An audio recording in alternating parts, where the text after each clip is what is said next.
Okay, so good evening, everyone. It's a pleasure to see you again, and to start these sessions on the what we call the CP, which is a master thesis. In fact, with 4 sessions.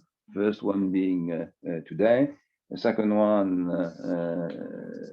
will be very soon, and the third one in November, and the fourth one in December. What are we going to do in these sessions? First, I want to make a presentation during the 2 first sessions of what we are waiting for, what is a thesis, what are the steps of the preparation of the thesis, what we are waiting also for the written part and for the oral part, the oral presentations. And I want you to have a few weeks after these 2 sessions to prepare your topic and the first paper on the topic. You will send me the topic, early in November, and I will come back with you on November the 16th, which is session 3, in order to try to give you more advices and try to improve topics with you. Please, it's noisy. It's really noisy. Session 4 will be on December 21st. It is scheduled later, 1 month later, because that time, please be silent, please.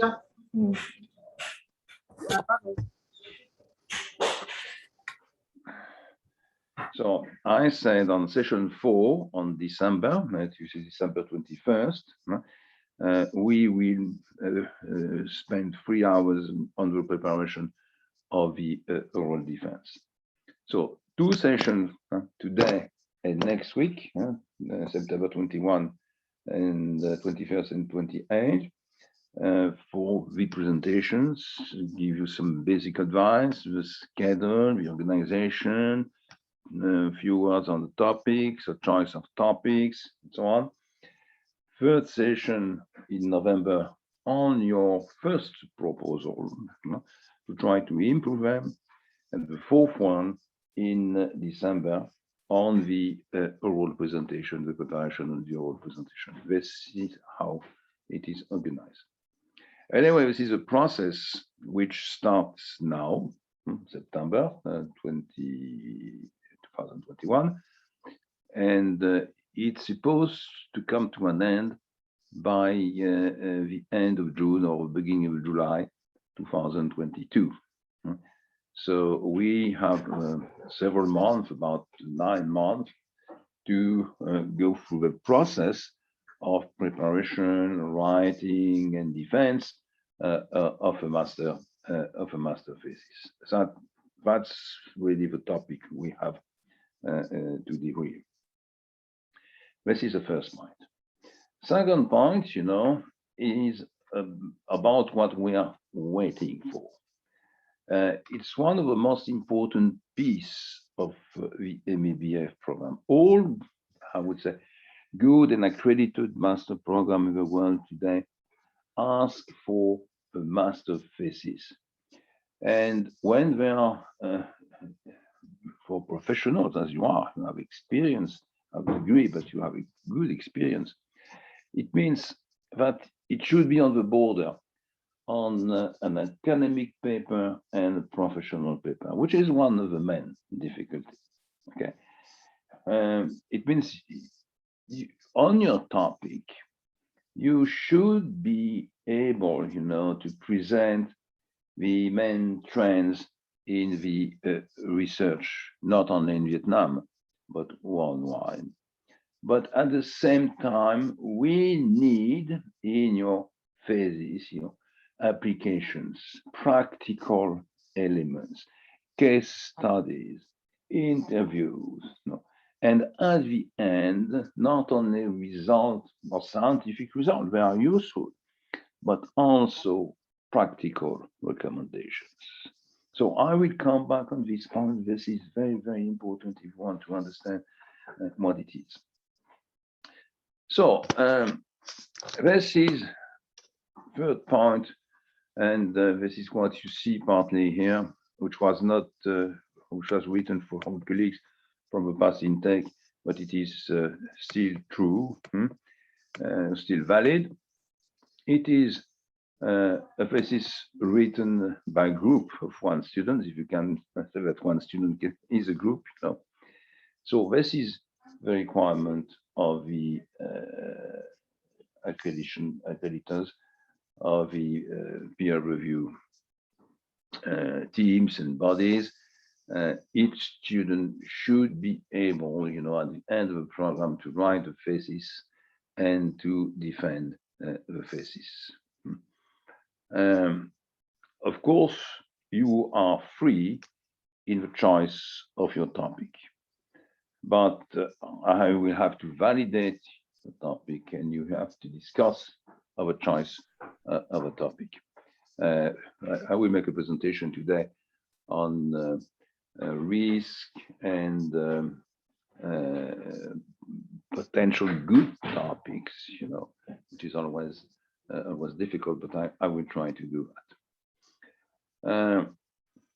After that, on that first slide, you see what is a requirement in terms of length. It's not really a requirement. It's generally the first question which is asked by the students: how many pages, you want, professor? I don't have any clear answer, but let's say generally good phases are between 50, 60, 70 pages. They are not 20 pages, they are not 300 pages. That's a kind of range, 50, 60, 70, which is quite acceptable. Anyway, it depends very much on the topic, because if you have a topic on, for example, on, I would say on options, generally, these topics are, they present a short phases in terms of number of pages. When you have multiple of cases and interviews, it takes more pages, to make the presentations, and even generally to have summaries of the interviews in the appendixes. So there is no real rule, but this is some kind of idea. Generally, also students ask very quickly, what is the end of the process? The end of the process, and then we will go to details in that on the point later, but it is a defense. The defense, is an oral defense. It means you have to write a thesis. It's a written document. The jury member read the document, and a few weeks after, generally it's about 2-3 weeks after, you have a 1 hour defense session, 1 hour, at least with 2 jury members. Sometimes it's 3, but generally it's 2 jury members. You make a presentation. It's kind of classical PowerPoint presentation, even if it's a specific structure, and I will explain you later what is the structure we are waiting for. You jury members raise questions, and you try to find the good answer, or at least the answers which are needed as that kind of on the topic you present. And then after that, there is a kind of evaluation step, which is the third one, with 2 sub-parts. The first one being an evaluation of jury members without the candidate, the student, and the second one being the last point, which is a debriefing. It means you come back in the classroom and you get your grade, oral and written grade, and you get also some advices to improve your thesis. So here below, you will find a timetable. So I will later update this timetable. It was a timetable given to your colleagues last time. Sorry for that. But anyway, the steps are still there. You find the different steps, which has to be you have to go through during the 9 months to come. So on group formation, it's okay. It's very simple. So I will come back on that. So anyway, after that, you will find some advices here on the presentation, but I will come back on these elements, and you get, and this is all very often asked also by the students, the evaluation sheet we have to fill at the time of the defense with the grades we give to the written report and to the oral report. And what is written below is that the written report is for 50% and the oral report is also for 50%. So both are very important for you. Okay. And you understand that we have, in fact, 6 main criteria. On the written report, it's methodology and mastering of the concepts. This is the academic part, basic academic part.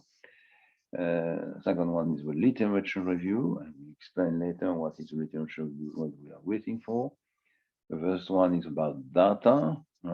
What about data collection, data mining? How do you manage the process with this data? What is the methodology behind?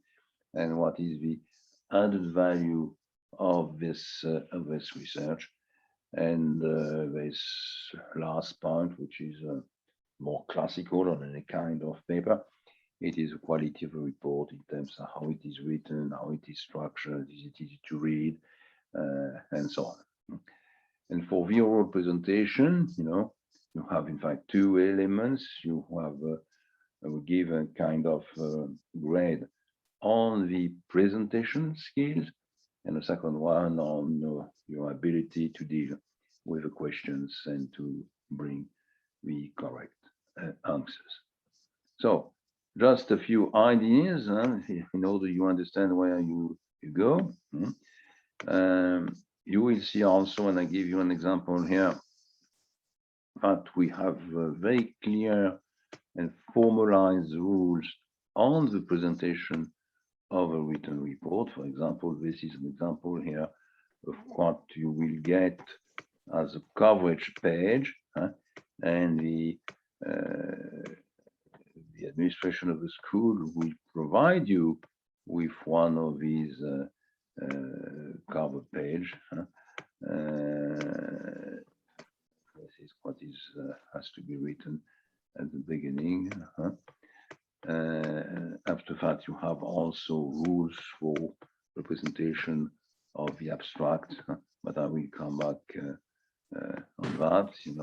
An abstract, should summarize, in fact, in about 15 lines, it is short 15 lines, problem statement, the research method, the results and findings, and the conclusions, implication, and perhaps good practice you have identified.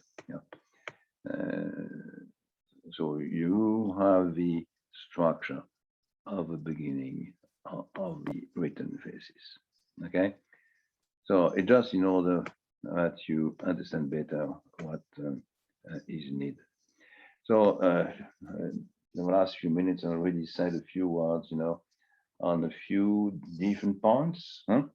the organization of a seminar, 4 sessions, 3 hours each, spread on between today and December, with very different topics. The 2 first half of presentations, in order to understand better what you are supposed to write.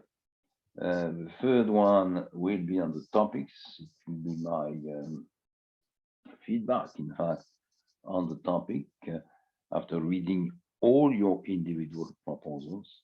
And session 4 in December, 1 month later, 5 weeks later, will be on the preparation of the whole presentation. That's what we are doing. So already in these documents, you find several elements of interest for you in terms of how to choose a topic. You are free, but it should be validated by me. About the length, which is the first question, okay? About the steps, even if the schedule is not correct, and I will send you another updated schedule later, and you get some good idea, I think, about constraints in terms of format, required pages, printing also.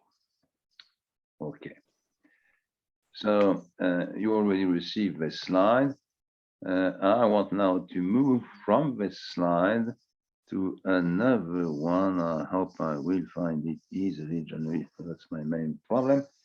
It is 68 as well, and you should be able to read it. And I hope that on your screen right now, what you see is topic quality question marks. If you don't see topic quality question marks, it means that there is something wrong. So don't tell me it's wrong. If it's not, I mean, I can use a slide and say a few words about the topics. What you find here on this first topic is a list of topics. Okay. Sorry, Professor. We still see the guideline. I still see the guidelines. Thank you. So let's start again.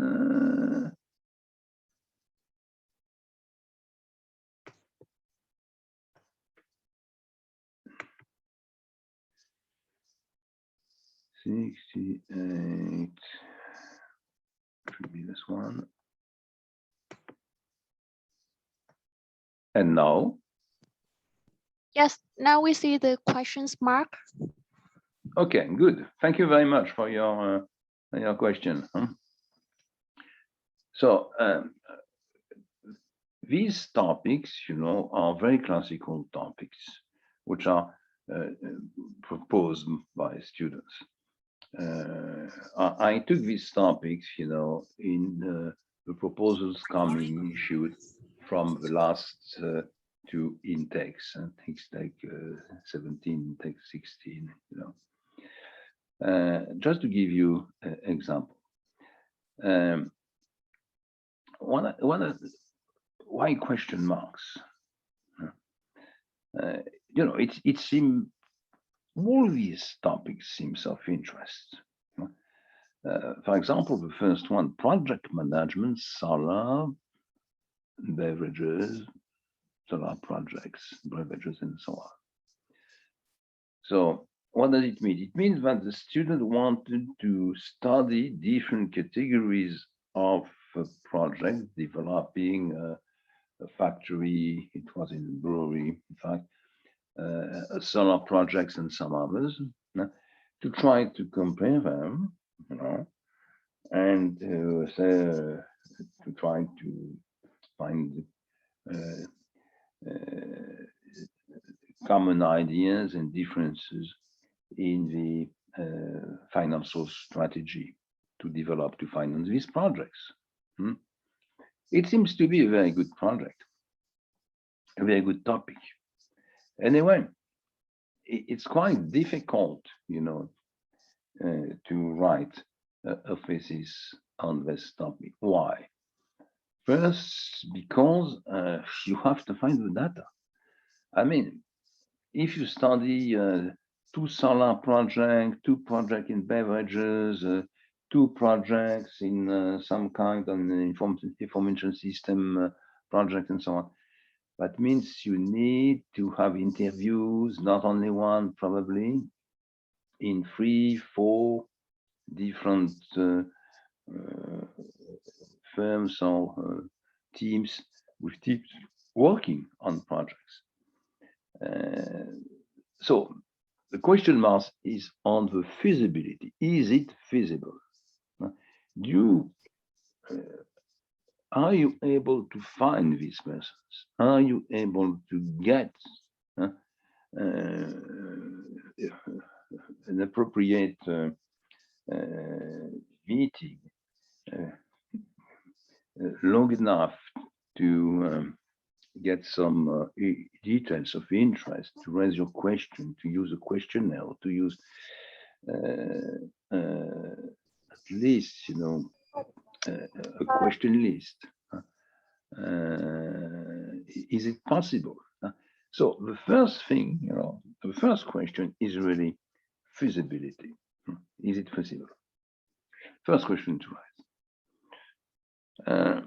Now, if you move to the second topic, control in banks and insurance companies, we have topics like this one, because some of you are working in banks, you know, they are have an experience in management control, financial control, and so on, you know, and they want to deal with that. And the difficulty we have here is that either the proposal is very general. What about control in banks and insurance companies? What are the steps of development? What are the drawbacks? What are the risks, and so on, which is not a topic for a thesis, or it is the control system, management control system in my bank, on my insurance company, and it becomes a kind of case study. And what we are waiting for is not only a case study. A case study can be part of the thesis, but it's a part, as it is, I will explain that later, it's part of the qualitative approach. But of course, qualitative approach, you have some others, interview, other case studies, comparison of case studies, for example, and you can have a quantitative approach also. Okay, so only one case study, even if it is with details, is not sufficient. And a general approach is not what we are waiting for. It's more for a textbook than for a CP, for a thesis. We have very often credit risk management in banks. That means to be up to date. And all the banks, of course, have their own methods, approaches, function, scoring techniques, and so on. And it is the same problem. Either this proposal generally on credit risk management in banks in general, and it's more literature review than anything else, or it is credit risk management in my bank, and it's a very descriptive topic. In fact, you have to find something in between, and you have to find something which raises questions. That's what we will see later today. We need research questions. You need to find good research questions. You need to find the methodology. You need to find at least some elements of answer to your questions. 4, it was proposed by a student last time. It was with Intake 17. Dividend policies in airlines. So it's a very difficult topic. It's a very difficult topic because of the pandemic. You know what's happened to the dividend policies of airlines, and it just disappeared. They were cancelled, stopped, no dividend. So of course you can explain that because the pandemic is there is no flight, and when there is no flight or limited number of flights, cash flows are very low, and if cash flows are very low, no, it's difficult to make a distribution of dividend. Okay.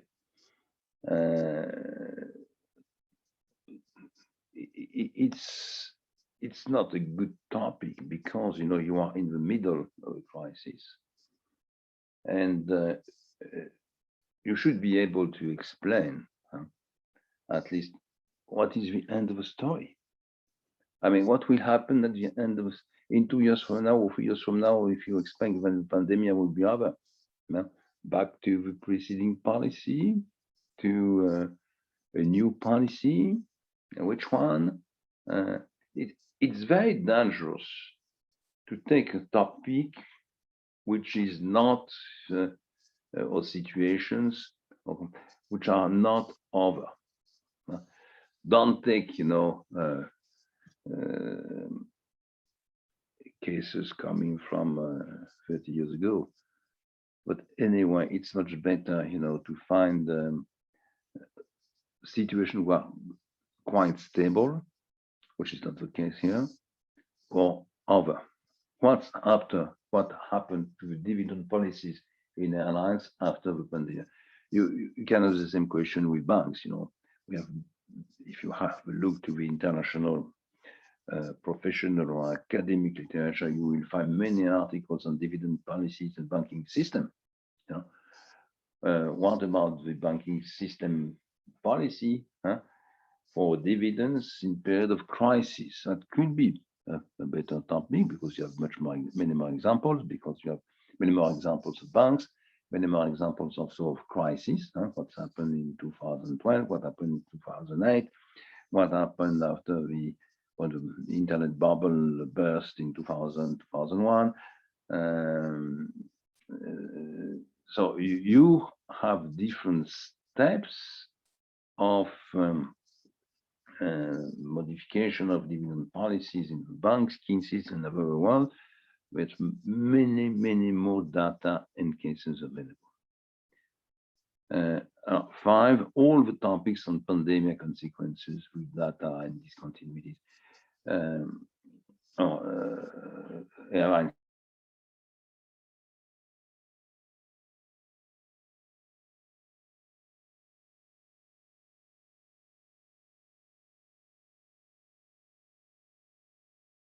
2021 perhaps will be very different at the time you will defend your thesis in 2022. So, you will, in fact, you will run after new data, new interview. You will follow the evaluation, the modifications, and you are not writing for a newspaper. You are writing a thesis, which is completely different. You are not in the same position. Sometimes, we have also topics which are very large and are more for course or for textbook than anything else. And point 6 here, financial leverage and international capital is a good example. What are the connection between financial leverage? Financial leverage, you met this concept in different courses, and the international capital movements, international capital markets. Of course, this is a topic of interest, but this is a very, very large topic. You can spend hours and hours of courses on that. You find this topic in textbook, what could be your contribution, and what can you bring, and how will you manage this very, very large topic? You need databases to do that. You need statistical approaches. You don't have the databases. perhaps your knowledge in statistics is not sufficient, and after that, you don't have the you don't have capacity to make the calculations probably. So be very careful.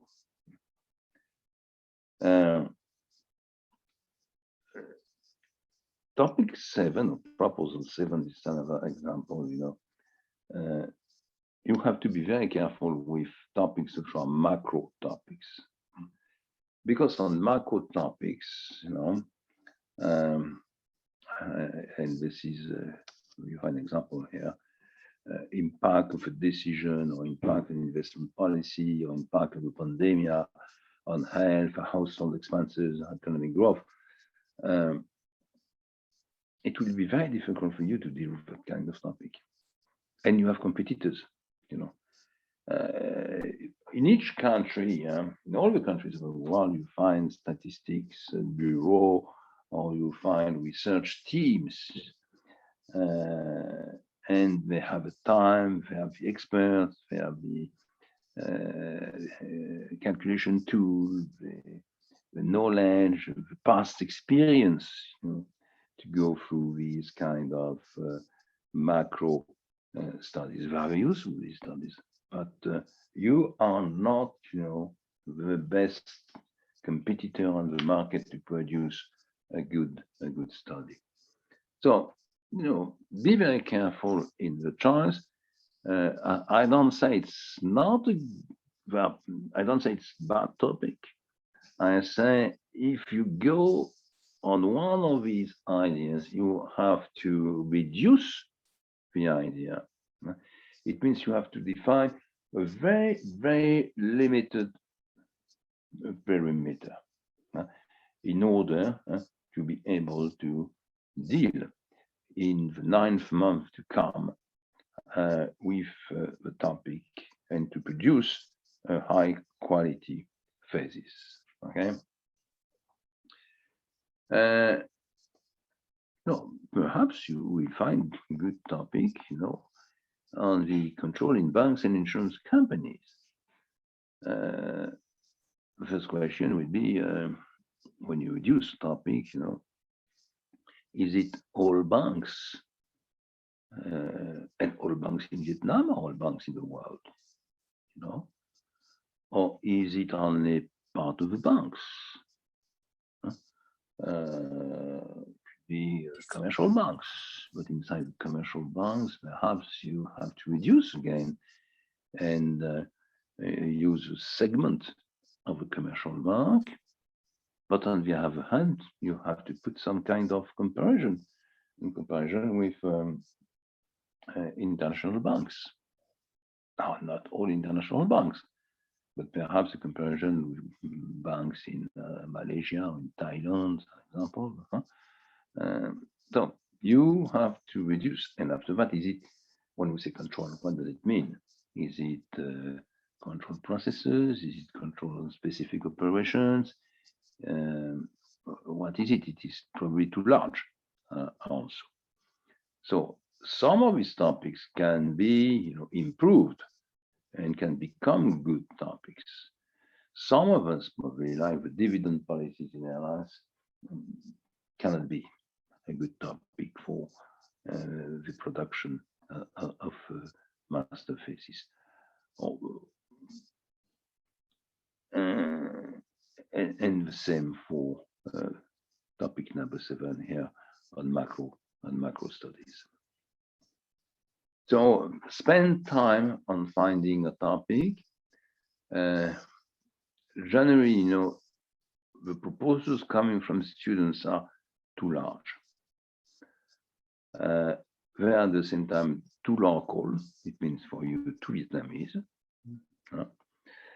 And they have not been at the beginning studied in terms of feasibility.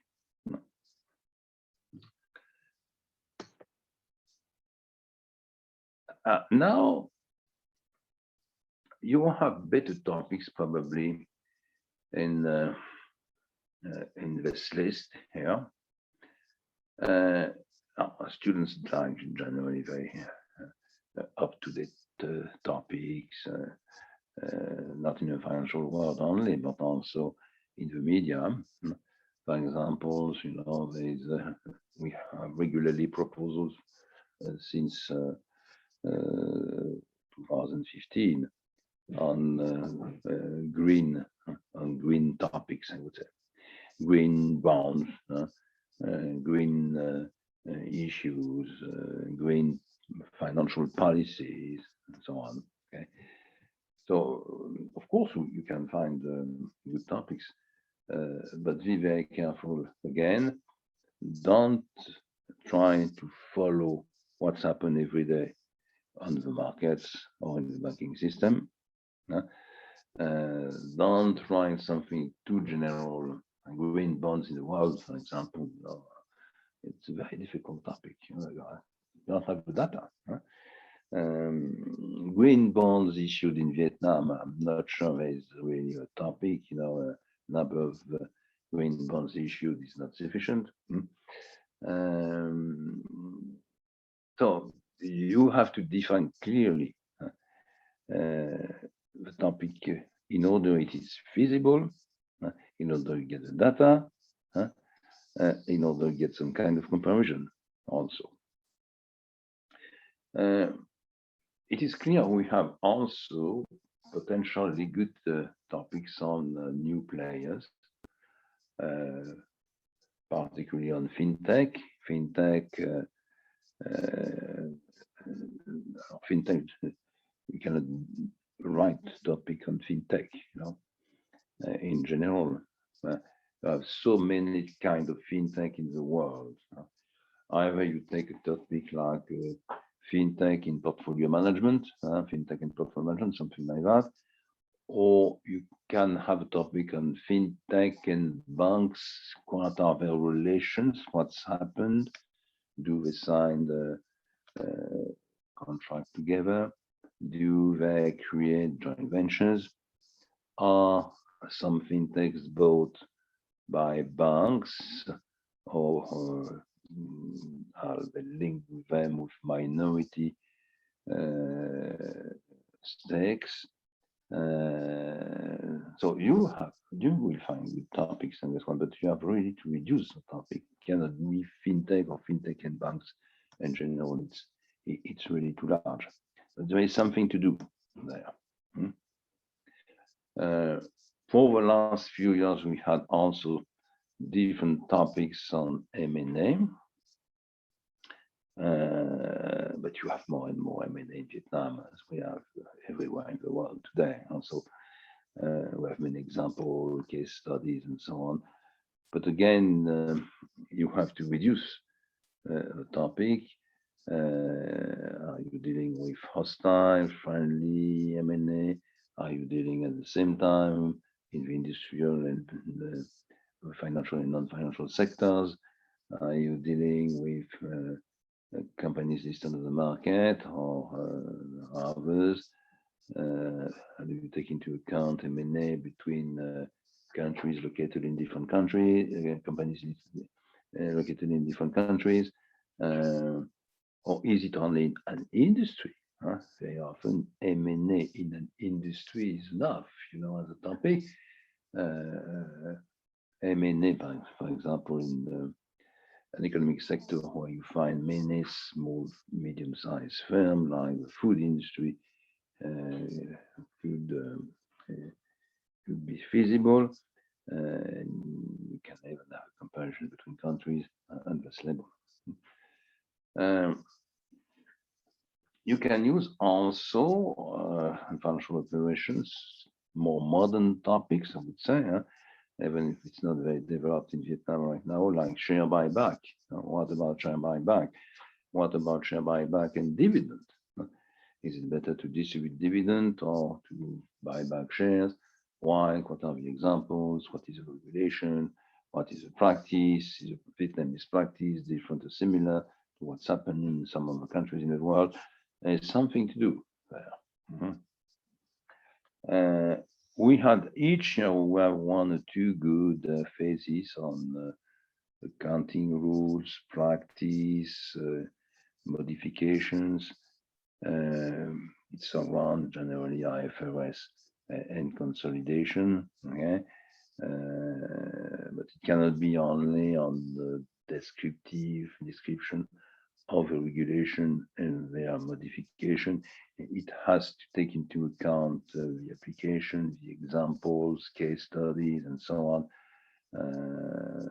So probably also interviews at the same time with members of large audit companies, but also accounting managers from firms involved in the process of application of the IFRS or improvement of the consolidation processes in their groups. 5, we still have NPL. NPL is still there, a problem of loans, of the weight of NPL in the balance sheet of the bank. It is a recurrent phenomena, recurrent topic. It's of interest if you can bring something new. If it's just to say, okay, we have NPL, in the balance sheet of the banks, and we created a bad bank years ago, but we still try to improve the system and to reduce the number and bad loans. It's not sufficient. So you have to find a question and a contribution there, which is not so easy. What is probably more of interest is to make an international comparison. Many countries are in that kind of situation. Banks have in the balance sheet, non-profitable loans, and they tried with very often, government support. They try to manage this problem. What are the techniques? What are the success? What are the failure, and why? There's something of interest. Something new, and which is developing now in Vietnam, as in many countries also, is a thesis on infrastructure and financial engineering in infrastructure. This is something which could be very, very interesting, because when you go in that kind of topic, you meet very different problems, new techniques, PPP, BOT, and some others, and you raise also the problem in how to finance, an infrastructure program. How to do that in Vietnam when you have to finance these line of metro lines, underground lines in Hanoi, Ho Chi Minh City, and perhaps in some other cities later. What to do with railways if you want to develop a network, and for example, if you want to create sometime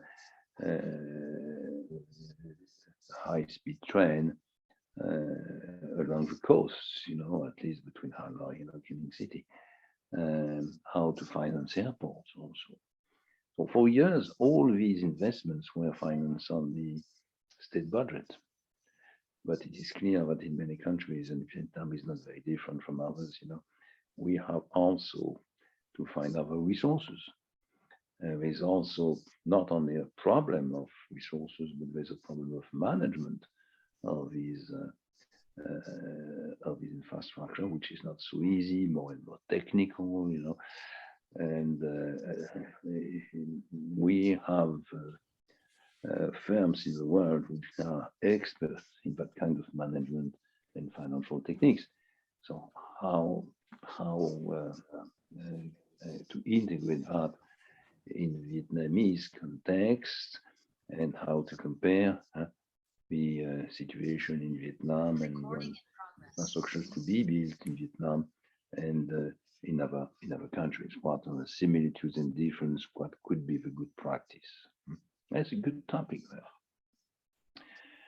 there. 7, we still have topics on consumer lending market, which is developing in many countries in Vietnam, and comparisons are very easy. Management of consumer credits, and still a good topic, even the contribution you can bring is very limited, I think. If you want something which is clearly new, you should be you should have an interest on financial platforms and crowdfunding. And crowdfunding is developing, not only for gifts or for rewards, but also for more classical lending techniques or lending needs, or also on equity. And if you have a look in the world today, the main development in terms of economic sector is in real estate.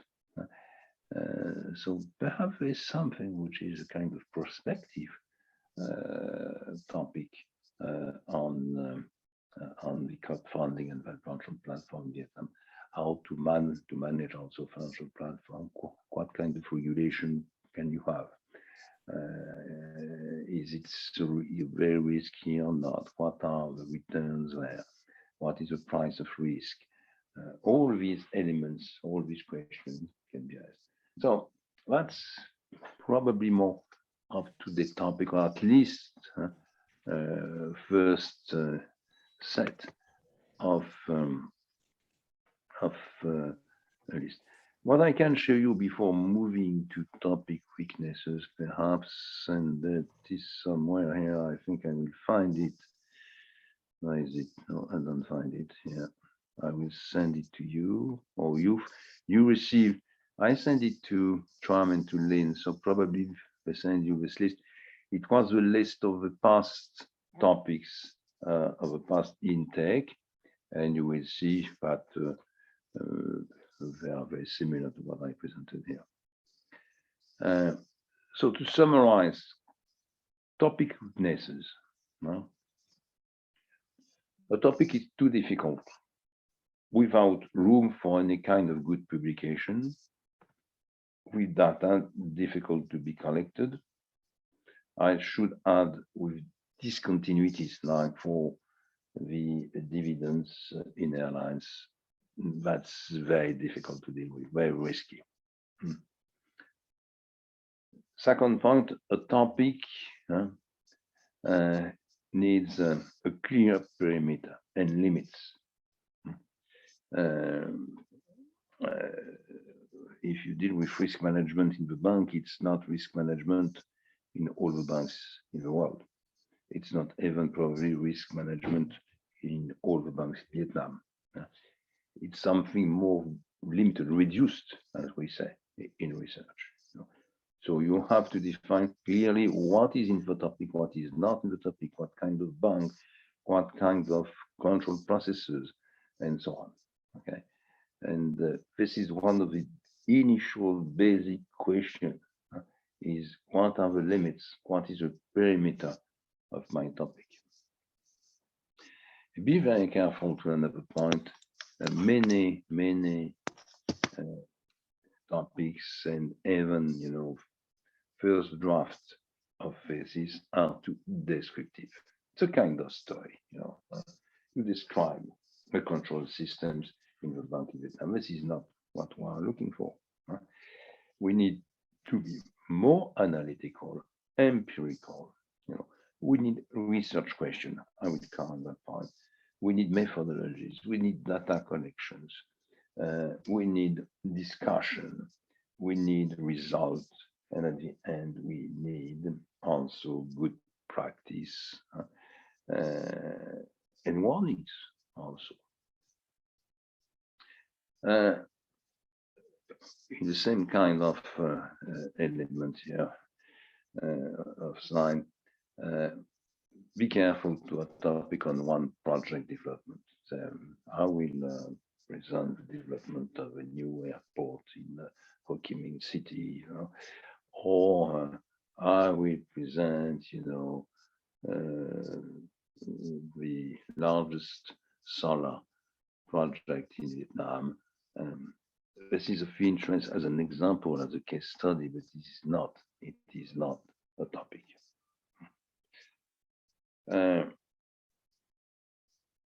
I will come back also on that point 4, but you have to understand at that level now, at the beginning of the process, that many of you will use also interviews. But as I write here, interviews are not meetings, drinking a coffee or tea or whatever you want. It is a scientific process. I mean, when you make an interview, you need a basic documents, and the basic documents could be, if it is an interview, you get 45 minutes and you know what you want, you need a questionnaire, very clear, structured questionnaire with open, close question, but you need a questionnaire. If it is short, particularly if it's done through your mobile, or if it is done with customers, the exit of the bank, it could be done with what we call an interview guide. It means you get a short list of questions, something like 8 to maximum 10 short questions, and you catch the information. You can use both in the same topic, because, for example, in the bank, on the topic in the bank, you will make interview with customers, short, and you will make on the same topic interviews with experts, managers, longer. But it's not a kind of conversation and meeting you have in the train or in the plane between Ho Chi Minh City and Hanoi, or in drinking a coffee, or in the middle of restaurants.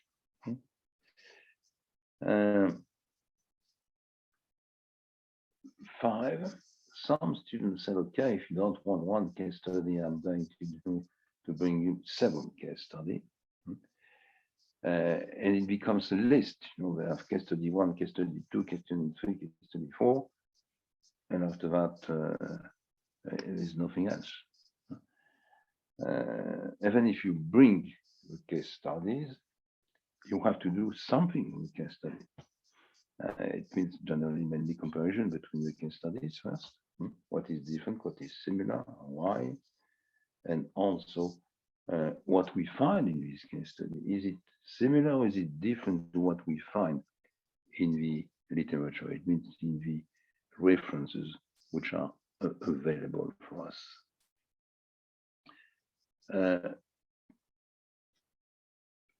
Many students want to do something on Vietnam. This program is a great opportunity for you to learn about outside the country. So generally, Vietnamese case studies only are not so good. And Vietnamese references in the literature, that's not enough. You have to integrate them. But on many topics today, in finance, the best references are published in American journals. Some are published in journals, academic or professional journals in other countries, in Europe, in Japan, for example. So you have to integrate this with worldwide references, data which are available. Open the window, as I write on another slide you will see later. You and trying to go outside, cross the borders. So these are some weaknesses.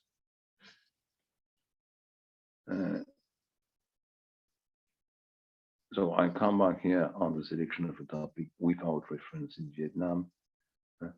or no up-to-date references. The problem of being up-to-date, the problem to be international is an important question. Work on your title. Many students, they try to, at the beginning, to find a title which is on the format like FinTech and banks, financial engineering and infrastructure, financial control and commercial banks. These are not titles. Perhaps they are titles for an article, in a kind of generalist journal, but they are not titled for. They are not titled for a thesis. You need something which is more clear, give you an idea what you are going to do. Very often it's useful to have a title and a subtitle. Something like infrastructure financial policies, how to use PPP and BOT. Perhaps it's not perfect, but it is better.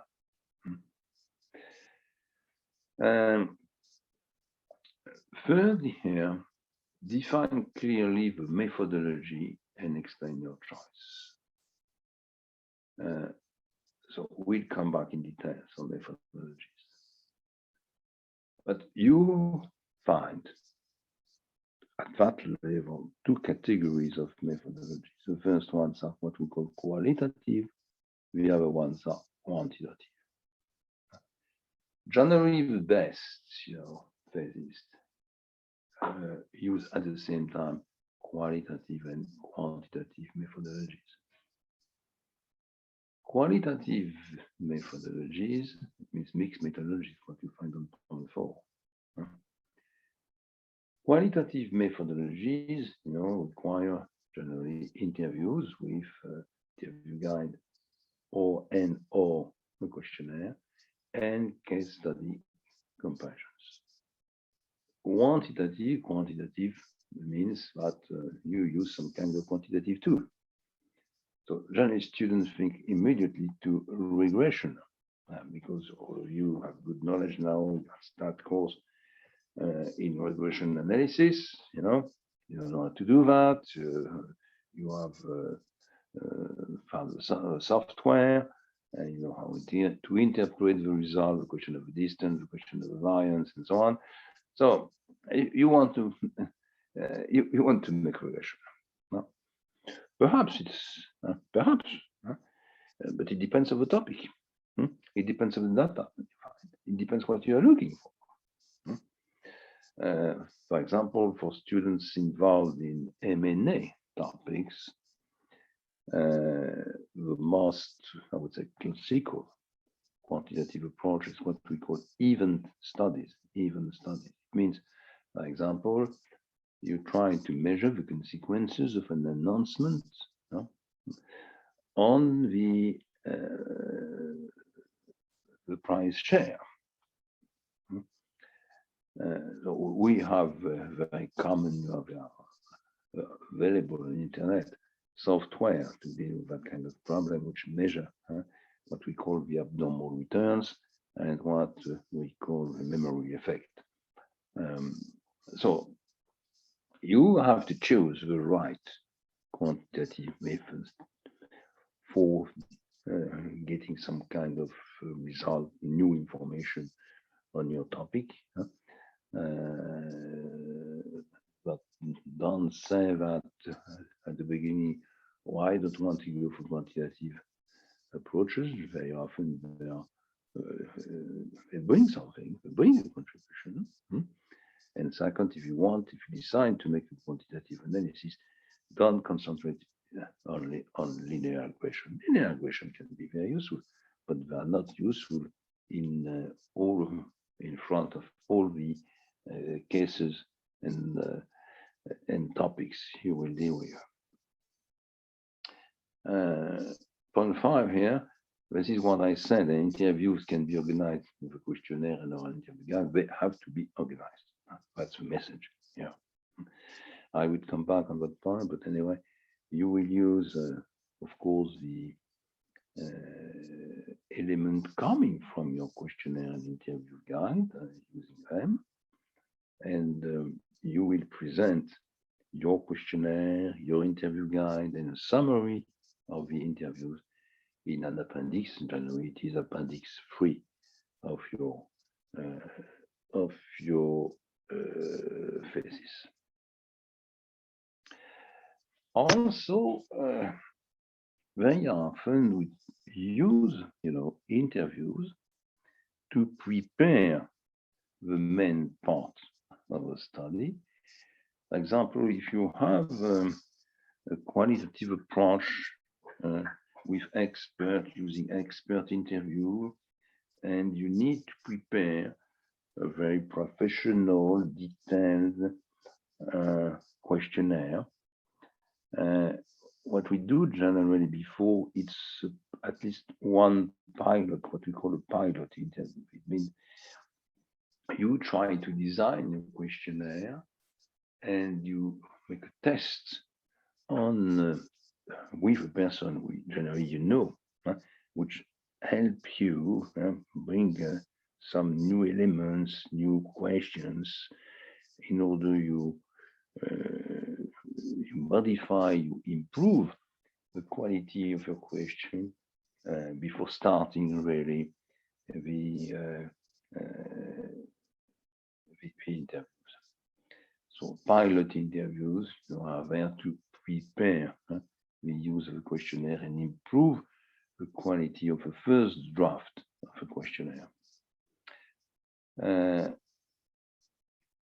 When you get results also, either coming from quantitative analysis, like case study comparisons, or even through interview, for example, from the customer in the bank, or when you find the results coming from a model or quantitative approach, something which is very useful in the discussion and validation. Remember this word, discussion and validation. Now you get results and you want to discuss and you want to validate your results. And this can be done through one or two more interviews. Okay. So interview can be used as a pilot interview, can be used as a validation interview, and it can be used also with questionnaire or through an interview guide to collect information, to collect data.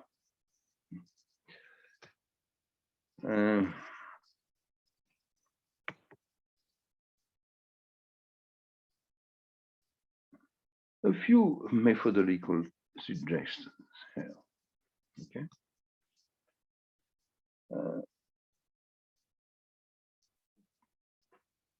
You will have to design a kind of a personal schedule. We are now by the middle or 2/3 of September. That's nearly the end of September 2021.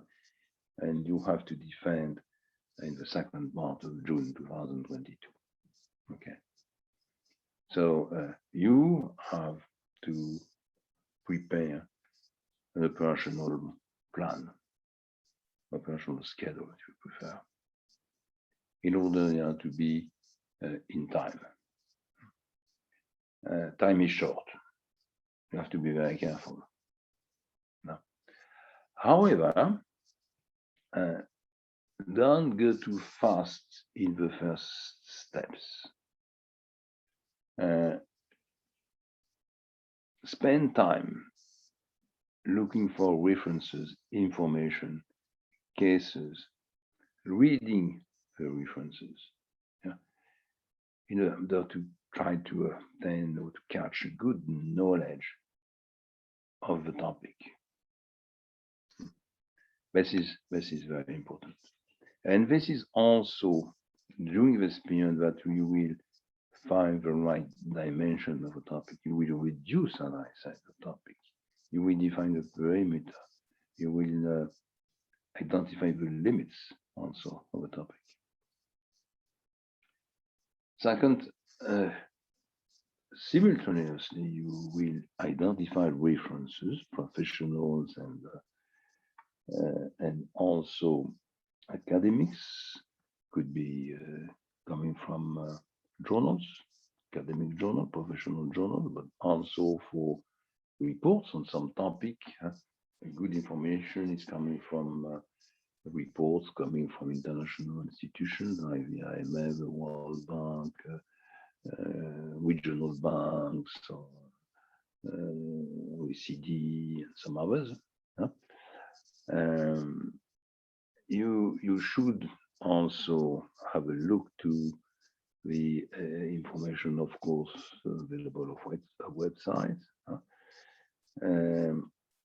And you will have to organize the presentation of the references, and I will show you that in detail later, according to rules. This is what we call the international standards or international rules, or Harvard, the name of the US university, standards or rules. It means all these references should be presented according to rules of presentation. They have to be organized and segmented by categories: academic journal, professional journals, international reports, and so on. And inside each category, the main criteria is the last name of the authors. After that, you have specific rules for each category for the presentation of the title, of the volume, and so on, the journal, and so on. So do that with standardized presentation in a specific file right now. And each time you register a reference, do it according to the international standard. It's very difficult, you know, when you're on by the end of April or beginning of May, at the time you have your thesis is nearly finished. It's very, very difficult if you forgot one element of the reference to go back to the journal, to the report, and so on, and you don't have the time necessary to do that. So it becomes at night, it becomes really a nightmare. Do it right now. Another point is here, use macro and micro analysis. What does it mean? On some topic, and many topics anyway, you have elements at the macro level. Position of regulators, for example. International agreements behind. But we need micro analysis. Mainly, it means we need elements, data, interviews done in corporate firms, corporate and banks. You know, so you can go from the macro level to micro level and back. You know, that's good. This is very often very useful to develop your presentation and to bring good information, good results on the topic. Again, now it's I will say that anyways very often. Develop international comparisons between firms, banks, countries. You know. Don't stay only in your country. You always learn a lot from the others, you know, with different culture, different languages, different laws, different history, and so on.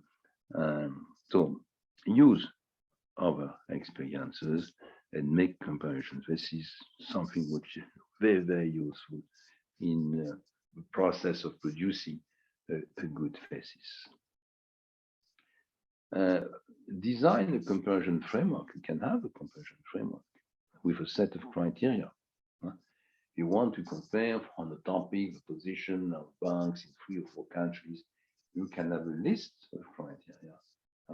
And you compare several banks in the different countries you have chosen according to this criteria. And generally, we have a table and we try to fill the squares or rectangles of a table, and then we make comments, discuss, underline the similitudes and the differences, and try to explain the differences, which is generally the main point.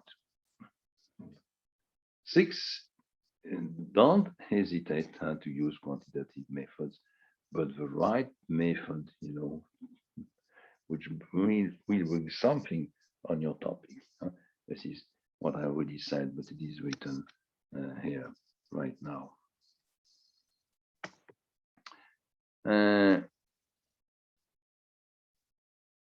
Another set of suggestions here.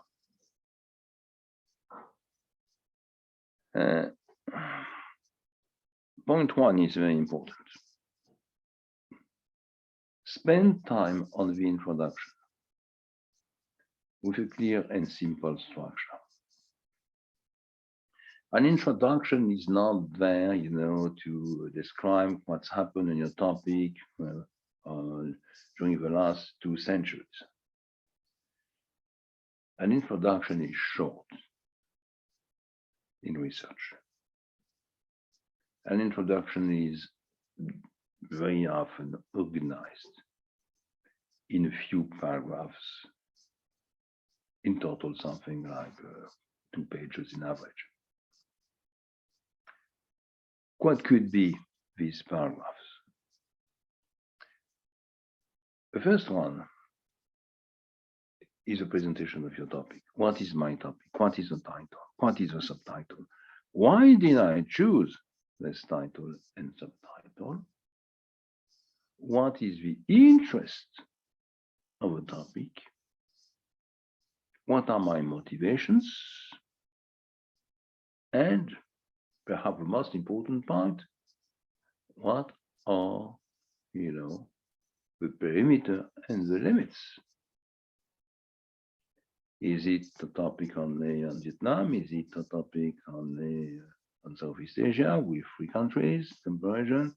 Is it a topic on the banks, but all the banks, part of them? What is the segmentation criteria, size, commercial versus other activities, foreign state-owned bank, whatever you want, but we have to know that. What are you doing also? Is it a kind of picture today? Or do you include an analysis of the evolution for the last 5 or 10 years? So this is paragraph number 1. You define your topic, you identify the title, subtitles, your motivations, the interest of the topic, the perimeter and the limits. You don't need to write pages and pages of that. Even if you explain clearly, it takes what? 15, 20 lines. That's enough. Second paragraph of an introduction. Second paragraph is mainly the research question. But before dealing with the research question, a few lines on the references could be useful. It's not a list of references, but it is, where do we find good, useful references on my topic? Is it in academic journals? Is it in Vietnamese journals? Is it in American journals? Is it in reports coming from the IMF and another international institution? Is it on such kind of websites? First point. Second point is about qualitative approaches. Do you use qualitative approaches? Interviews, what kind of interviews? Questionnaire, interview guide, pilot interview, data collection interview. Do you use case study? What kind of case study? How do you organize the case study? Is it a comparison? Is it a comparison with Vietnamese experiences, or we introduce here the international dimension also? What do you do? Quantitative. Do you develop a quantitative approach? Do you develop a quantitative approach? That's methodology. Now, it could be event studies, it could be regression, as I said before. And this is paragraph 3, and should be in line, of course, with paragraph 2, second one, which is a research question. So you have paragraph 1, topic, presentation of a topic. You have the interest of the topic, the motivations, the perimeter, the limits. Paragraph 2, you have a research question. I come back in details in a moment. Paragraph 3, the problem of methodologies. Where are the good references? What about qualitative approach? What about quantitative approach? In the second paragraph on the research question, generally what you find is first what we call a problematic. It means a very large question, which is a kind of envelope question. And then you have a research question. It's in general, it's 2 to 4.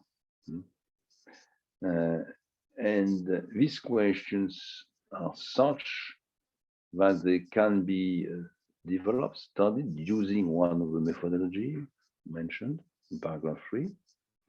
And they are such that you are expecting elements of answers at the end of your thesis. Sometimes you get also with the research question, sub-questions.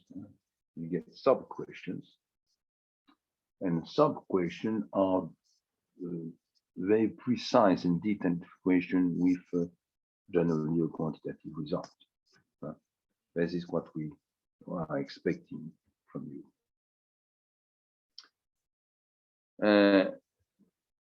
Last paragraph of an introduction after the methodology, the topic and interest parameter and so on, the research questions, the methodologies, and now you have a last paragraph which cannot be written even as a draft right now.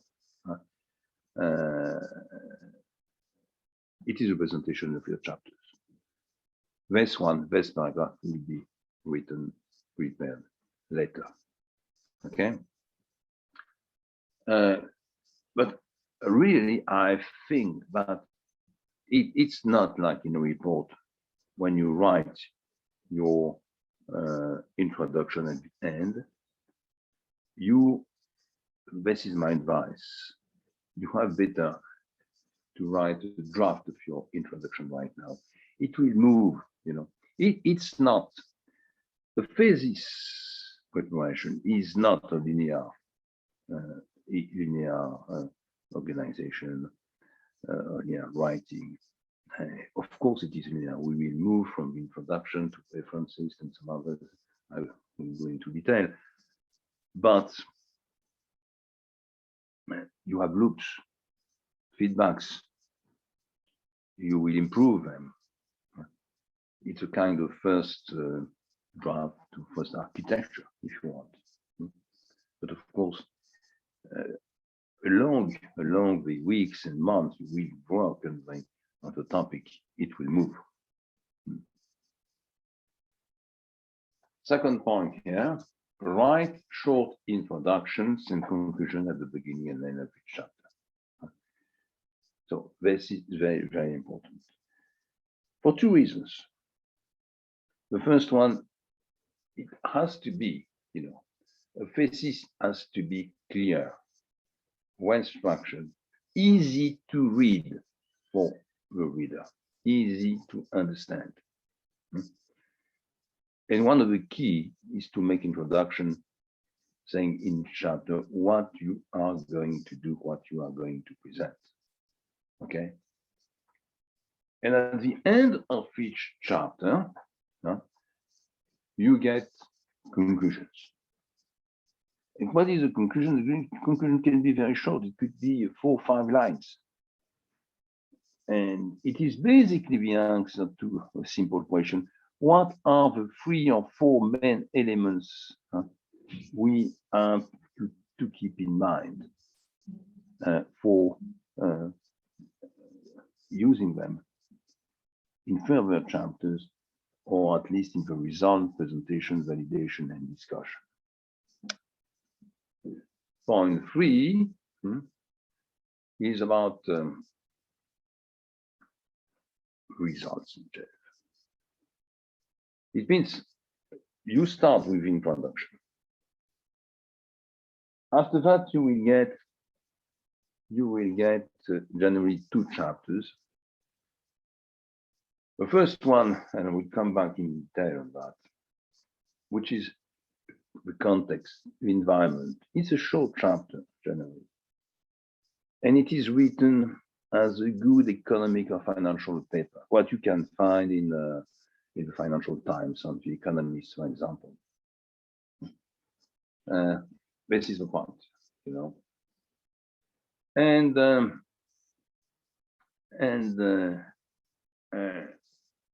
chapter number 2 is what we call a literature review, which is based on the references. I will come back later on that. Introduction, reference list. Chapter 1, context and environment. Chapter 2, literature review. Okay. After that, you get your what we call analytical chapters. And at the end, when you have written on that, all these chapters, you know, you have 2 to 4 analytical chapters. There is no rule, depending on the topic. And if you have one chapter, chapter 1, for example, for the context, chapter 2 for literature review, let's say 3 chapters after that for analytical approaches, it's 5.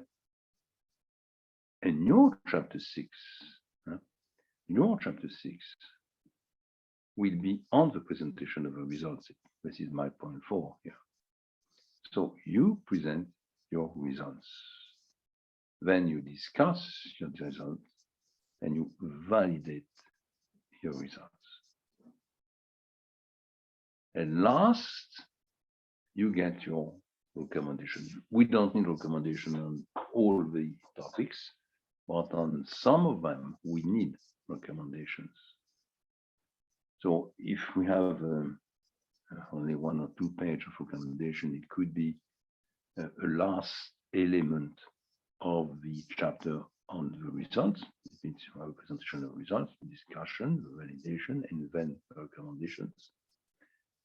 If the recommendations are more important, more detailed, for example, you have recommendations at the same time to management, to shareholders, to regulator, and so on, perhaps you need an independent chapter. It would be after the results.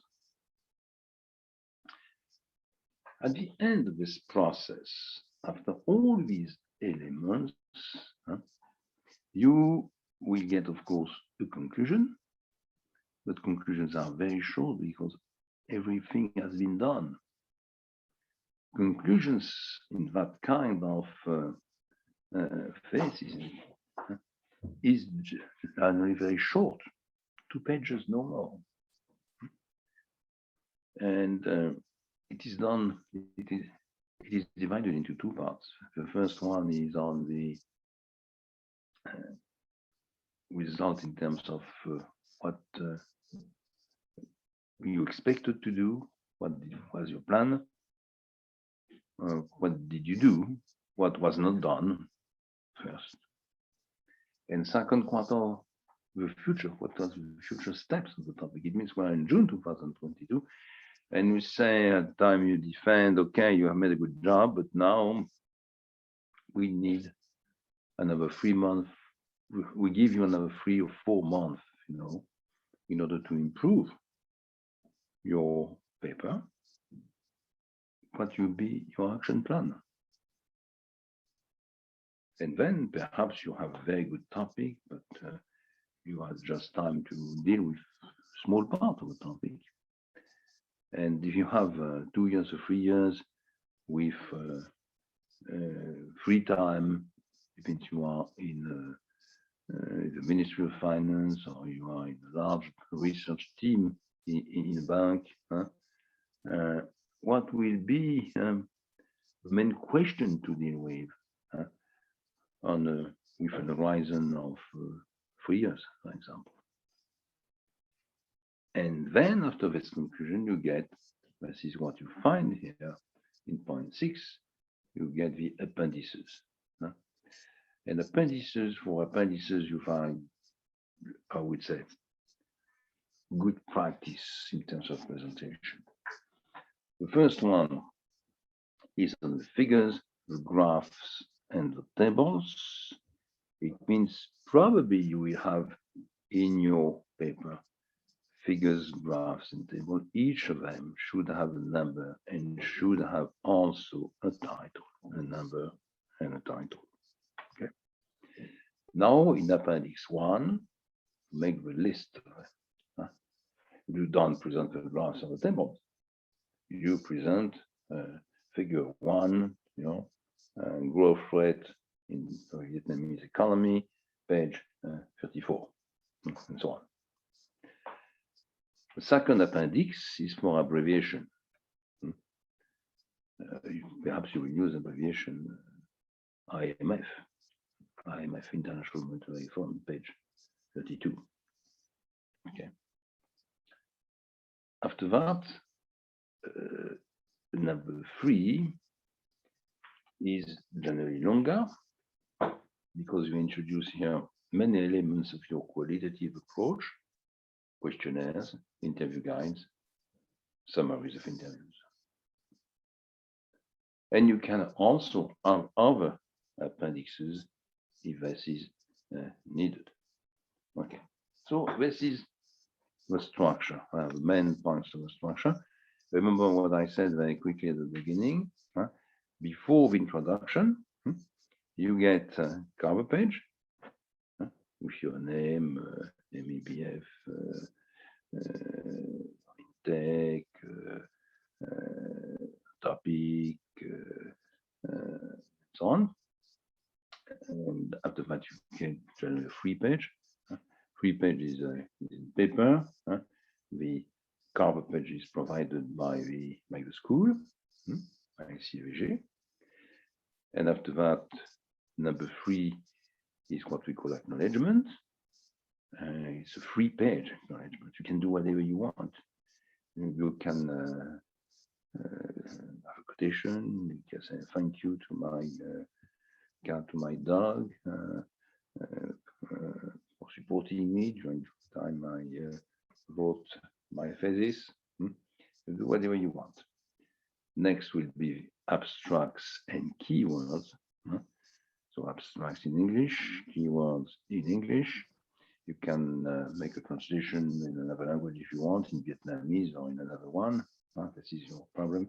15 lines, that's what I said, and presented before.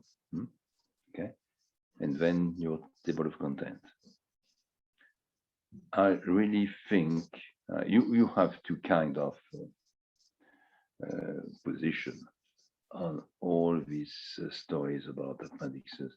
I really think it's better to put them at the end, and that is better for the reader. Think to the reader to move immediately from the table of content to the introduction, and all the other elements, put them at the end into the appendix after the conclusion and the reference list.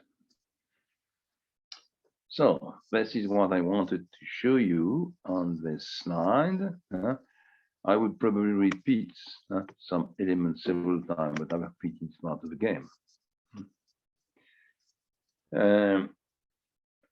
other suggestion on specific points here. A few tables, figures, and graphs could be useful in the core. The other should be in appendix. It means very often,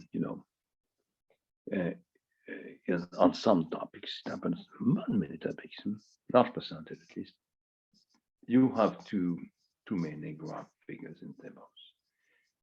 And a thesis should not be full with pages full of table, figures, and graphs and just a few lines of comments. It should be sentences. Of course, from time to time, you can add a figure, a graph, or a table. But if you have too many of them and you think they are useful for the reader, make a selection. Keep the most important one in the core and move all the other in an appendix. And generally it is appendix 4. Be very careful also on references. I gave you some idea on how to present your references, and I will send you an example. But anyway, you have to check also that all the references which are used in the core are listed in the references bibliography. The opposite is not true. You can have more references, excuse me, in the references than in the core. It means references as the first goal, which is to summarize or to make a list of all the references used in the core, but they can also open the reader to other references on the topic which are not used in the core.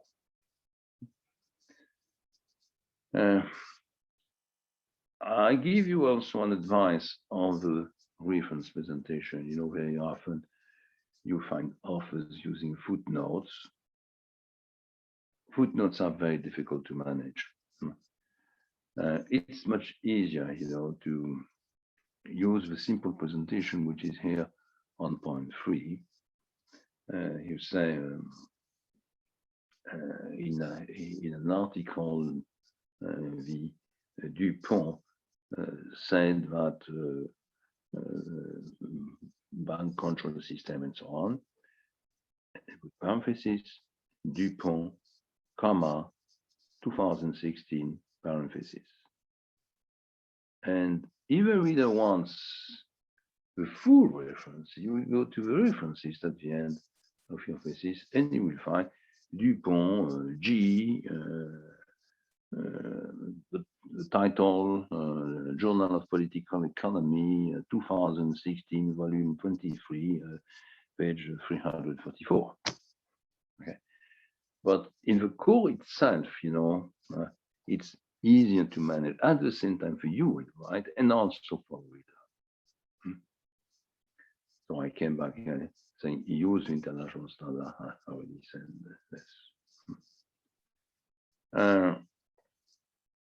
Point 4 is just what I said a few minutes ago on the conclusions.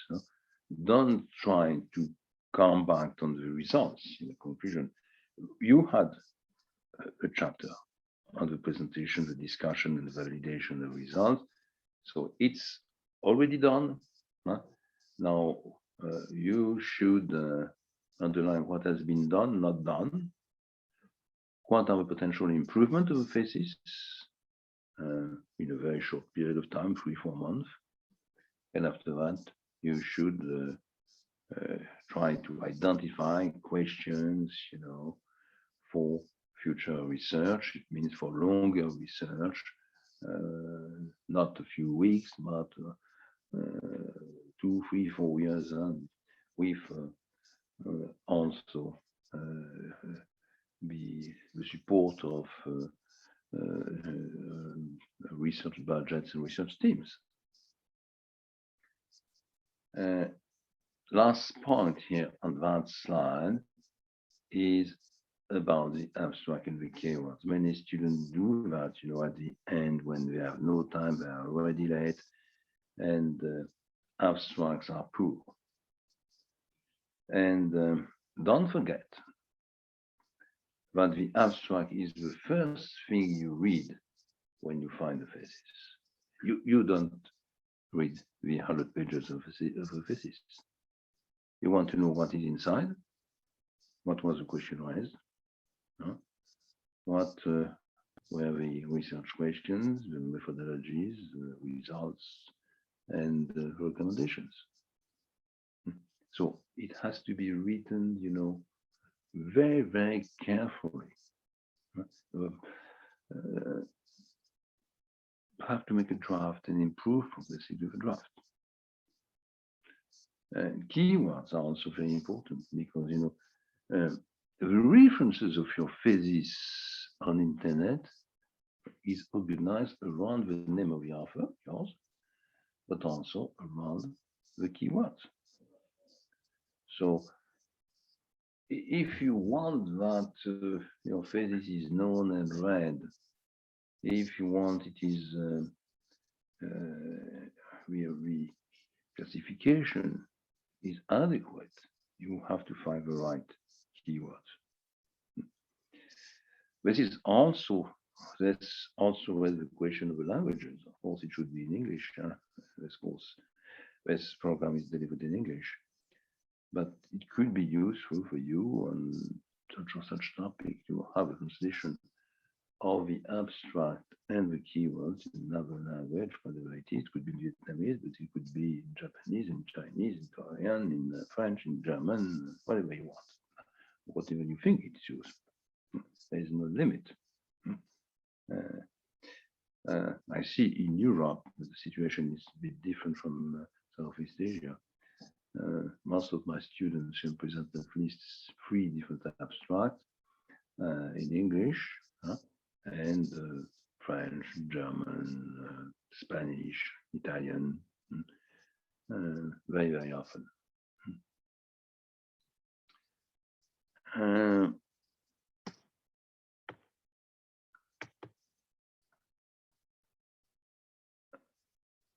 So perhaps to reconcile that and to put it more clear, I understand you are not very familiar with reproduction of a thesis. This is something you have to learn. You have to learn on a topic, but you have to learn how to write a thesis. What are the steps? How after that to present a thesis? Okay. So what you will find here on this slide is a summary, a checklist, if you prefer, of the first steps to go through. First, you should start writing a draft of the introduction. You have to start from somewhere. Remember that. Don't say, I will try, to find a case first, make an interview, read some articles, and write a few pages, and perhaps inform, and from now on we start writing a paragraph on the research questions. That's not the right way to go through.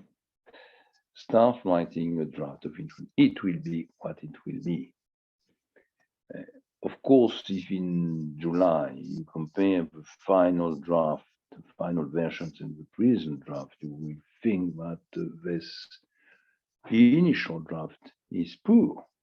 But this is not the problem. We have to know where we go. Okay? That means you have to start from somewhere. You will need a first draft. You will improve it. So, you have the necessary time to come back, what you call to activate retro action loops. They are allowed, of course. Second, remember the 3-paragraph structure. It will be 4 at the end. and check all the items, that all the items have been taken into account. Whether it's something on the title, the subtitle, something on the interest, something on motivation, something on the perimeter, the limits, and so on. Okay.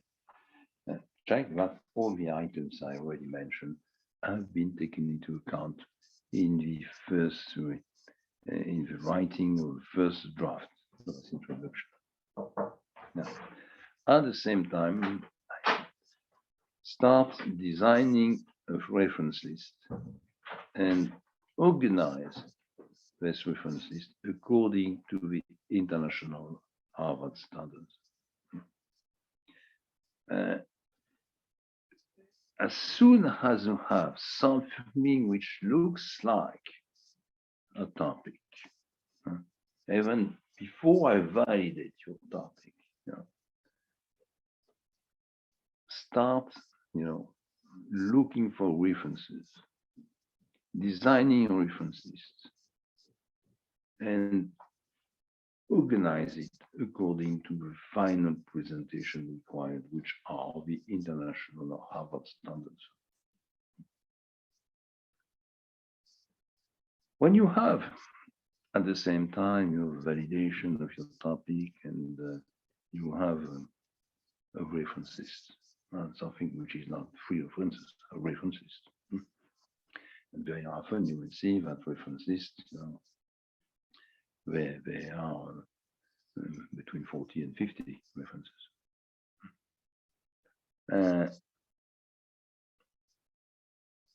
You have to deal with these references. And to deal, I mean, you need some kind of knowledge of them. And you will understand that it is nearly impossible to read in details all of them.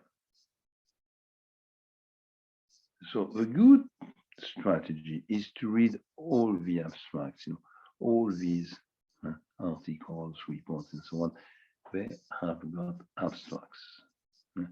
Read the abstracts and try to identify what are the references, which seems to be, it's subjective, of course. It's not objective and it's not managed by a model. And identify the references you think are the best ones. Choose among them, among these references, according to your to the reading of the abstract. Choose among the 50 or 60, something like 12, 15, no more,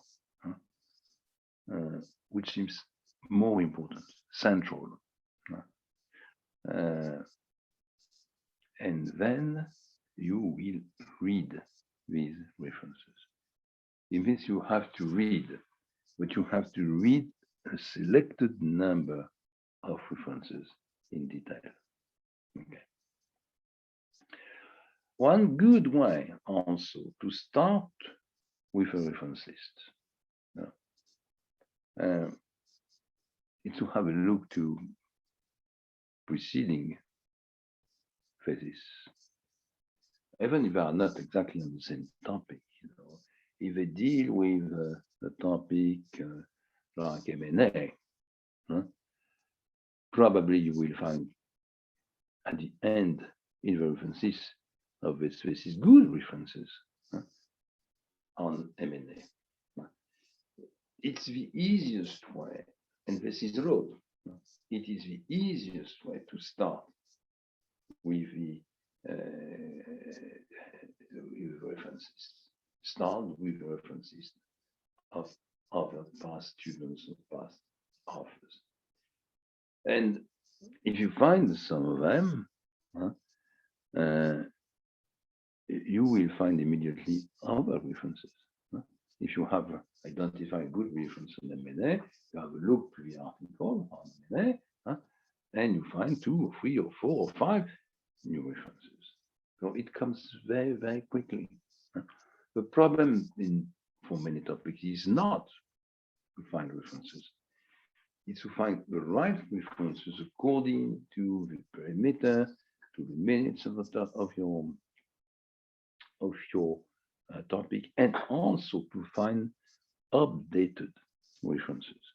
Because when you do what I suggest, very often you find references published 4 or 5 years ago, which could be very useful, but something is missing. If the thesis was defended 2 years ago, but you don't find the last 2 years references published. So you have to take into account also this element. When you have done this, you can start writing the 2 first chapters. And the 2 first chapters are, I already said that a few minutes ago, 2 first chapters are chapter 1 on the context, the environment, the main issue.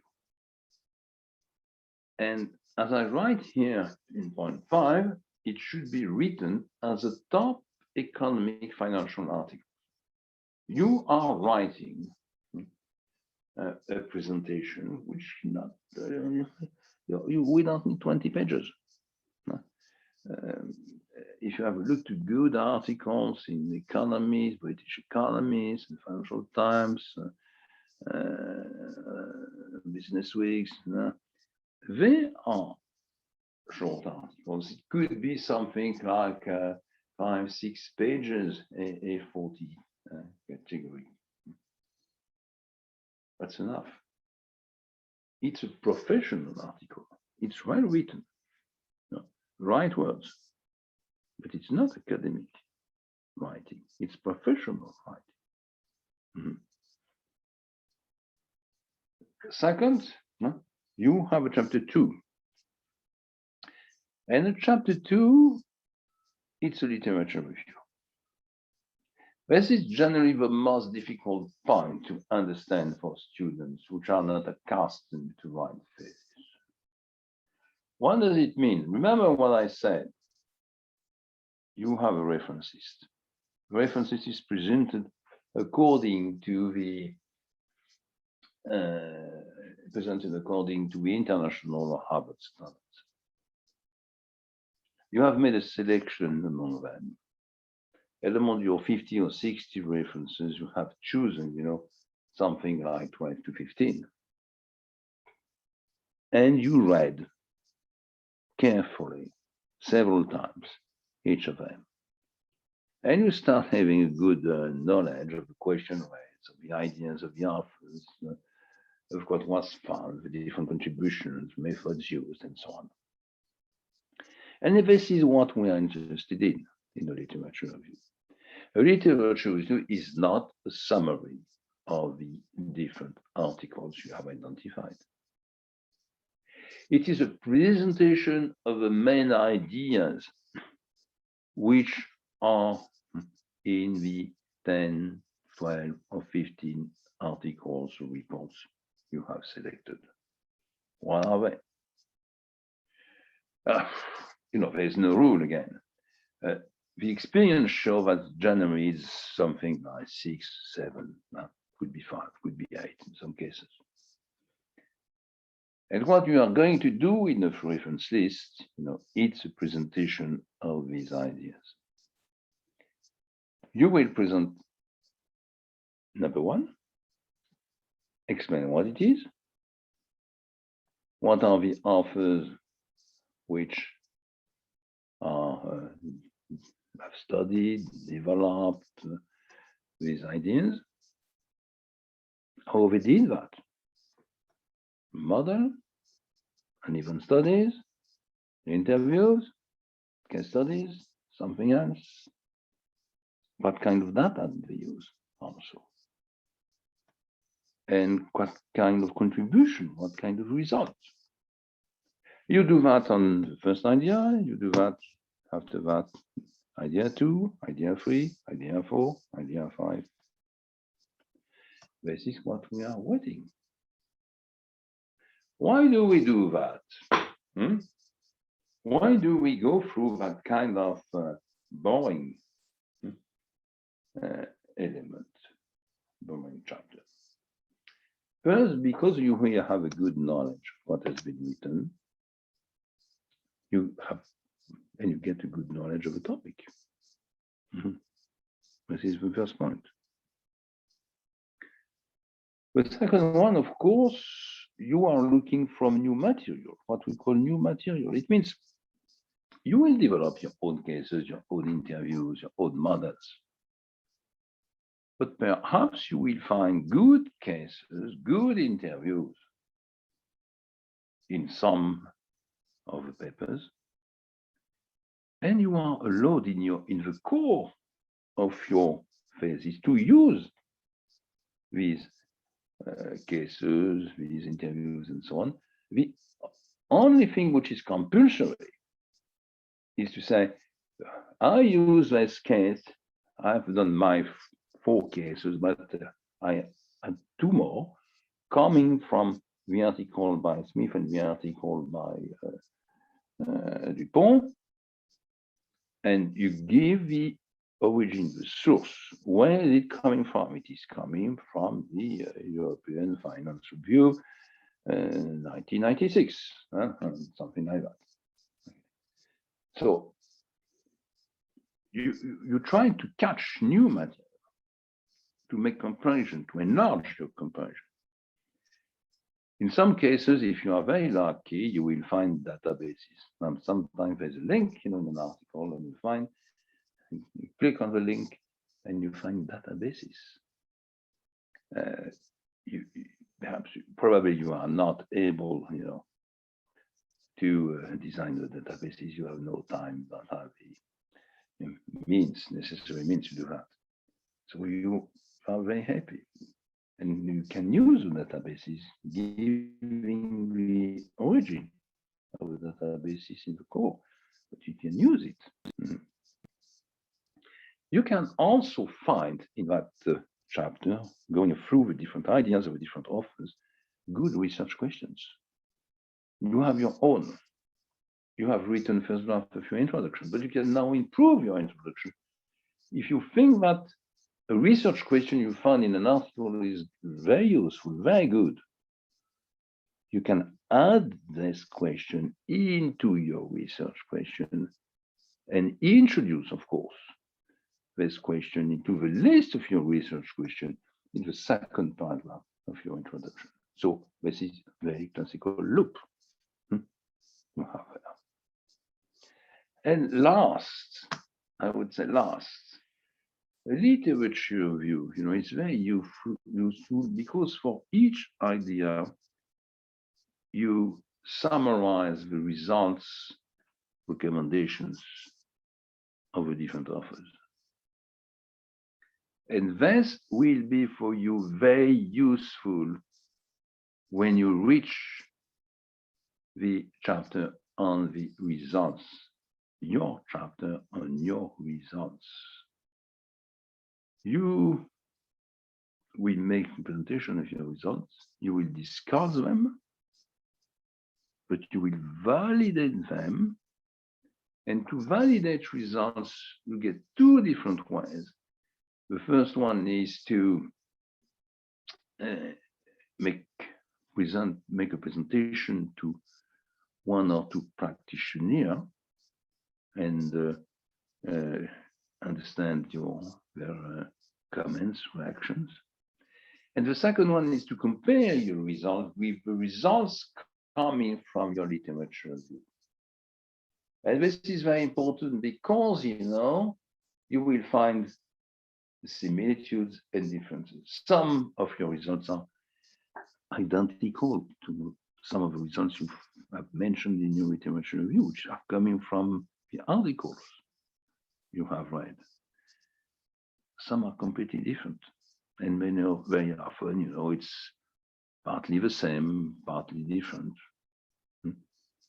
So what you try to identify are the similitudes and the differences. And of course, we are waiting for your comments on the differences, because in these differences, very often, this is where you find something new, which is what we call your contribution. And the contribution of a thesis is one of the main points, the jury member at the end are looking for. What is brought by the study, to the existing knowledge? Is a study on a summary of what has been done? Or do the author add something more, produce something more, produce a contribution? So these are the first steps to go through. And I would say at that stage, this is what you have to do.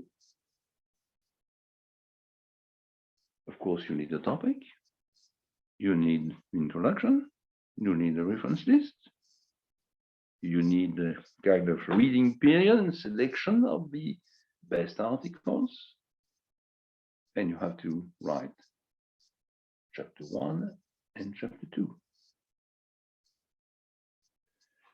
So this is what I wanted to present you with a set of slides. I hope it was clear enough. It's not so easy to understand, so this is the reason why I planned these different sessions, on a 3-month period. We'll come back on that. And anyway, you will have an individual feedback on your first paper. I will send you back my individual feedback. So don't worry, but start with the beginning. So let's say it is, we have been developing my arguments and my presentation for 2 hours right now. Let's have, if you don't mind, 5 minutes break. We have 5 minutes break and we come back, and we start with another set of slides. So thank you very much. Back in 5-6 minutes, something like that. Okay.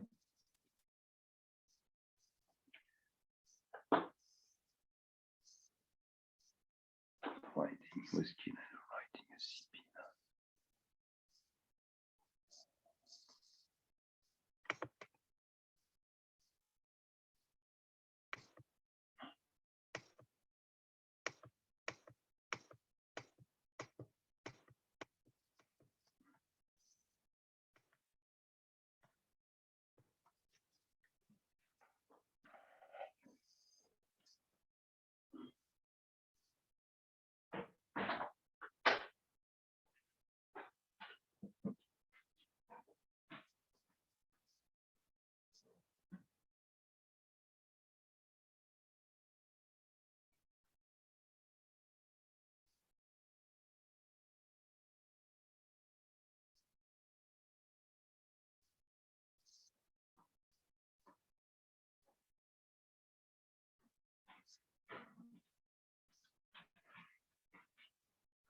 arrêter.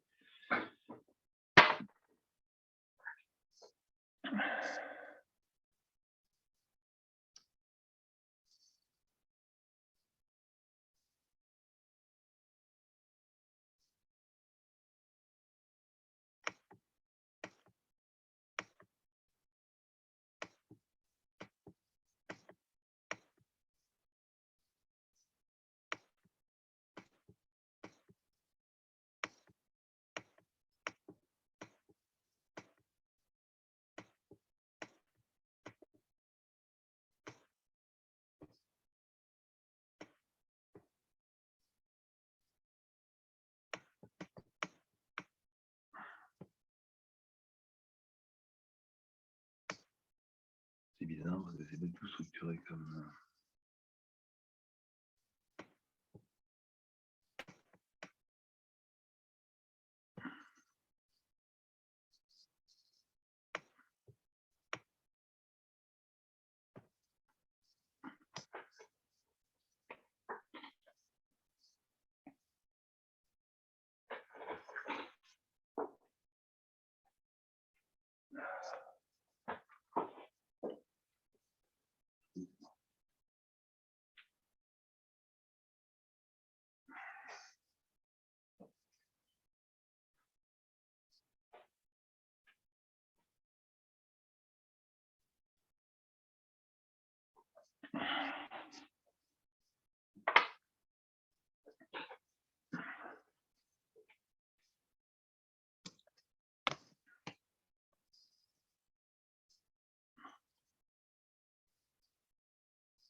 Okay, I think it's time to start again.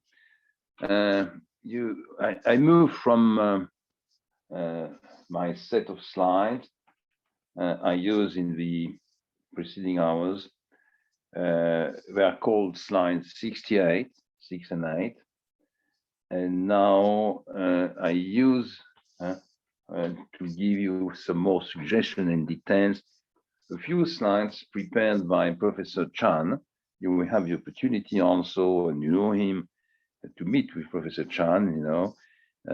He's involved also in the process of managing this production of faces, which is a long way, and he's in Vietnam, so it's also easier to meet the students, particularly during this time. So let's have a look to the slides. Some of the slides underline common elements I already explained. So I will go quick on that. But he introduces also some other suggestions which are very, very useful. Okay, so this is my proposal right now. He has got here a first slide, which is number 2 slide, and the number 2 slide. That's it. Yeah. Give you some objectives.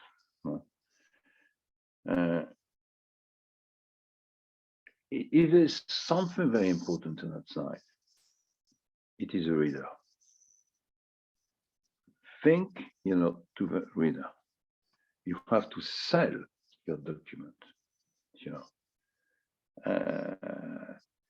and this is very often forgotten by students and by the researcher also. It means it has to be pleasant, easy to read, well structured.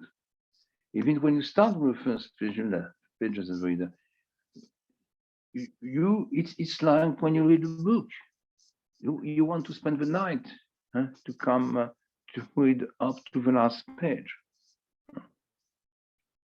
And the second point here is on the relation between the format, the organization, and your ideas.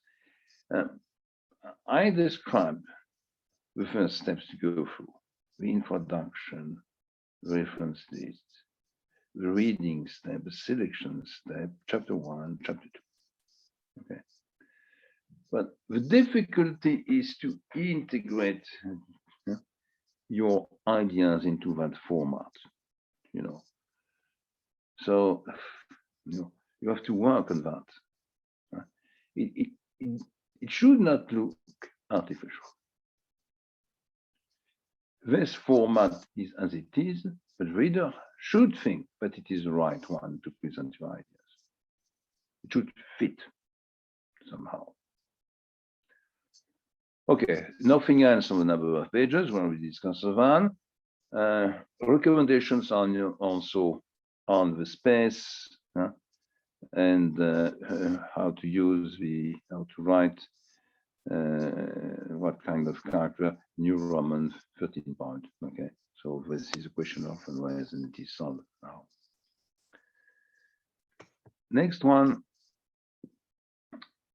The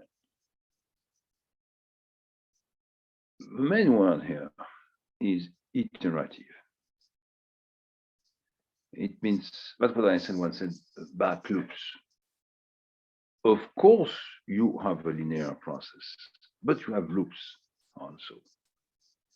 Don't hesitate to write. There will be drafts of different qualities. You have a first draft, the second draft, the third draft, okay? And you will improve progressively the draft. So as soon as you get references, cases, notes, files, and so on, write a draft. And this draft will be progressively improved. And start with a draft of introduction. It takes time, but it's much easier to do than to accumulate, information, references, interviews, and without really nothing useful for final version available before the beginning of the month of May. So it's much better, to improve by what is written here, successive work of writing, and to wait. be very careful also what's happened every year. You know, students have all their information, data collected, draft on the computer, and the computer is lost or computer is broken. So, you know, save at least in 2 different places. Right? This is my recommendation. And this is Professor Chan's recommendation also. Some more general advices. Try to explain in simple words. Very often, technical words are not useful. Your thesis should be read by non-expert readers, or even by, you know, high qualified executives, but perhaps your CEO. But he's not coming from finance, you know, he's coming from marketing. He doesn't understand finance at all. He should understand. He should be able to read. So what you can do also is to have, you know, the goal written in simple language with tables, with cases which are more technical, more complicated, you know. That means your thesis can be read by different persons. Those without a good knowledge in the field, and those which are nearly excellent or excellent in the field. Another point which is very important here is the last element. Don't try to say all. A good thesis requires also a selection of the information, of the elements, of the details. It's much better, you know, even if you have collected a large number of data, you have made a large number of interviews, to stay in the format of 60 pages with the most important, well-structured, easy to read elements, and to present appendixes. It's possible to have 60 pages in the core and 60 pages in the appendixes. And perhaps also, if you have more, you have to make a selection, and some of the elements you have, even if you think they are important, will not be integrated. You cannot say all. You are not working for the Nobel Prize. I hope some of you will get the Nobel Prize in a few years. But it's too early. You have to go step by step. Understand what is the goal. You need to get a master's degree by October 2022. And to reach this result, you have to defend the thesis in June 2022. And we are in September 2021. So we need good quality thesis. But you are not writing, you know, an 800-page, you know, dictionary on your topic. This is not the goal. So don't try to say all.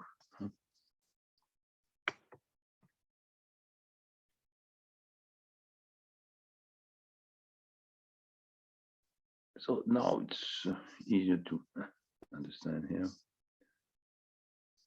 Write separate files. Okay. We have rules for that, for abbreviation, tables, figures, what we call annexes or appendixes or exhibits. Introduction and conclusion. But when you start writing, and this is the first point, for each chapter, start writing with an outline. Don't start writing first, writing what you think. Organize, structure, prepare an outline, and then write into the different part of the outline.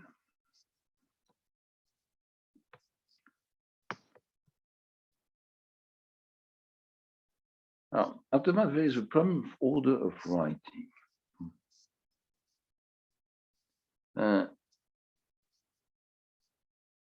So you have to write first, find the topic, write the introduction, references, it's what we said, read chapter 1, chapter 2. Okay, so this is the first draft. And when you read the there, you will know where you go. Then all the other elements can be done according to your preference. Some students prefer, to rewrite the introduction and improve it and concentrate on that.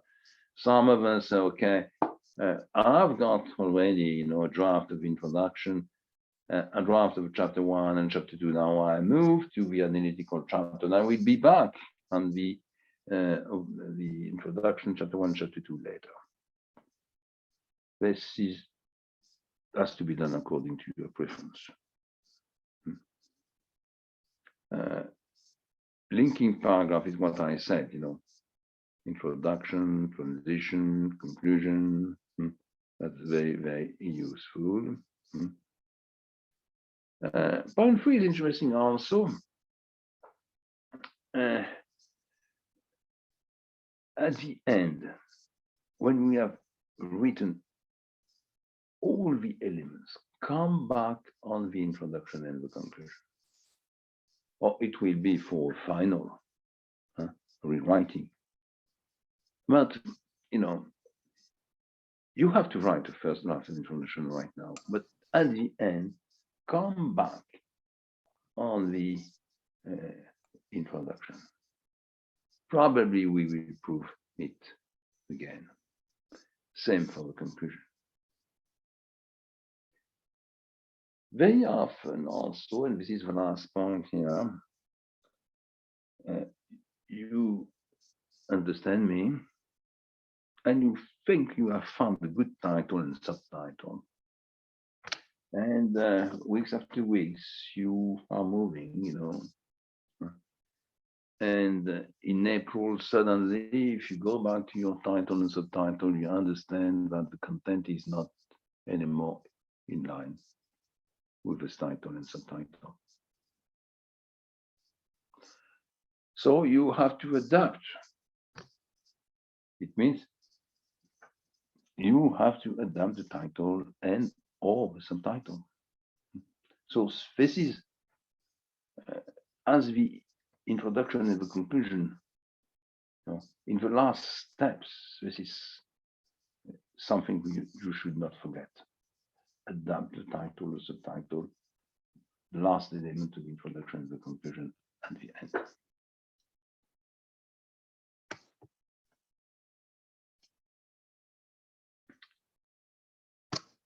Style. Style is, as it is written here, something which is personal and proper to each individual.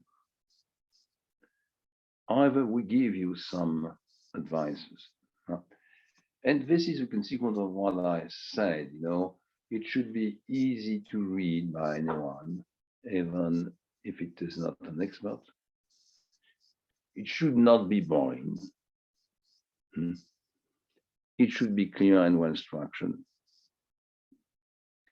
And to reach these goals, you should build short and simple sentences, not 5-line sentences. You should try to avoid repetitions, words, expression, data, ideas. Try to use vocabulary, synonyms. Don't adapt a copy from darker sources. Write by yourself. And this is at the same time for the understanding what you read, but also we measure, the original character of your writing. And for that, we use a specific software, internet software, which is what we call an anti-plagiarism process. The one used by CFVG is the Ephorus software, and the Ephorus software is used, to validate all the phases which are written by the students. And we have immediately two elements. The first one is a score, a grade, if you like, on 100.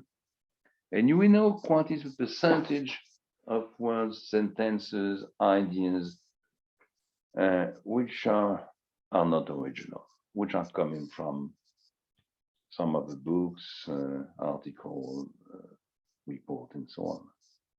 And we know the source. We know that this paragraph is coming from Smith, 2015, in the Journal of Multifocal Funds. So we know the score. We know where are the problems. We have a complete report on that. And of course, a limited copy is accepted if the source is identified. If a source is not identified, it's not acceptable. So be very careful. We require original faces. No faces made of a partial copy of different articles and preceding faces. Be careful also to the language in terms of orthograph, grammar, quality of the English, even if today, English is not a British language, it's a kind of worldwide language which is used everywhere with very different version, accent, words, structures, and so on. Anyway, trying to eliminate the largest number of language mistakes possible. Use a spelling corrector. Devote an entire rereading for spelling problems. Rereading by yourself. Advise, use the advice of the tutors, advisors, or submit copies also to other readers. Facilitate also after the readings. That's basic advices, basic suggestions.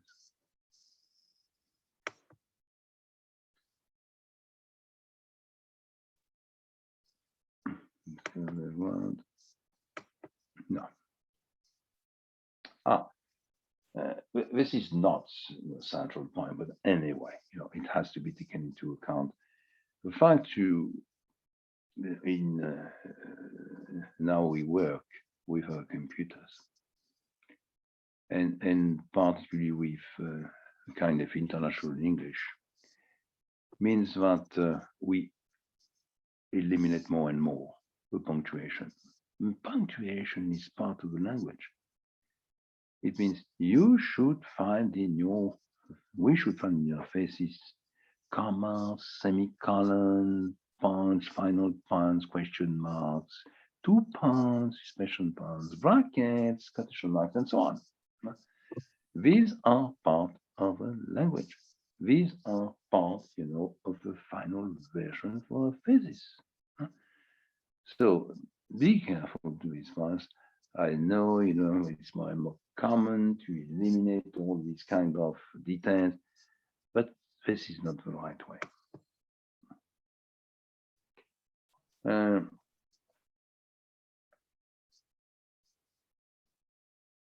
said a few words already on Appendix 2, abbreviation, what we call the glossary. Don't hesitate to have a glossary, even if you have a limited number of abbreviations. What you can also do, if you want to put it clear, it's to have this abbreviation list as glossary, Appendix 2. But the first time you use an abbreviation, use the fully complete form in the text. So you have a double presentation with final, with complete form that could be useful for the reader. So that's what I already said, you know, the tables, figures, you know, they should be identified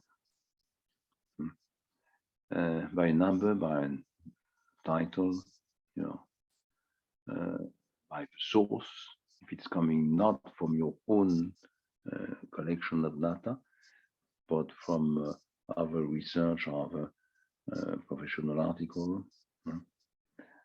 And be very careful, because very often we find your tables and figures with words which are not coherent with the core in the pages around. Try to check the coherence, validate the coherence there.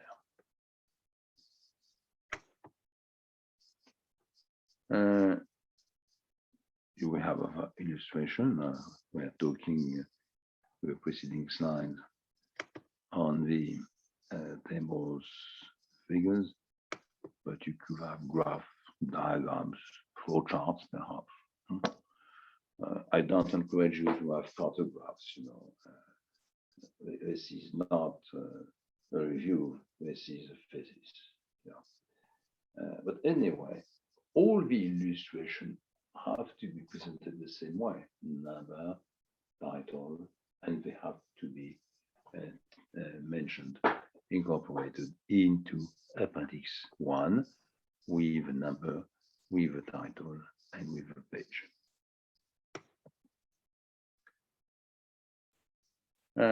Some perhaps other, because we still have advices.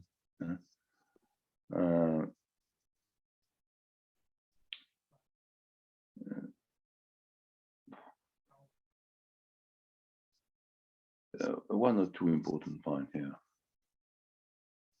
The first one is your table graphic and charts.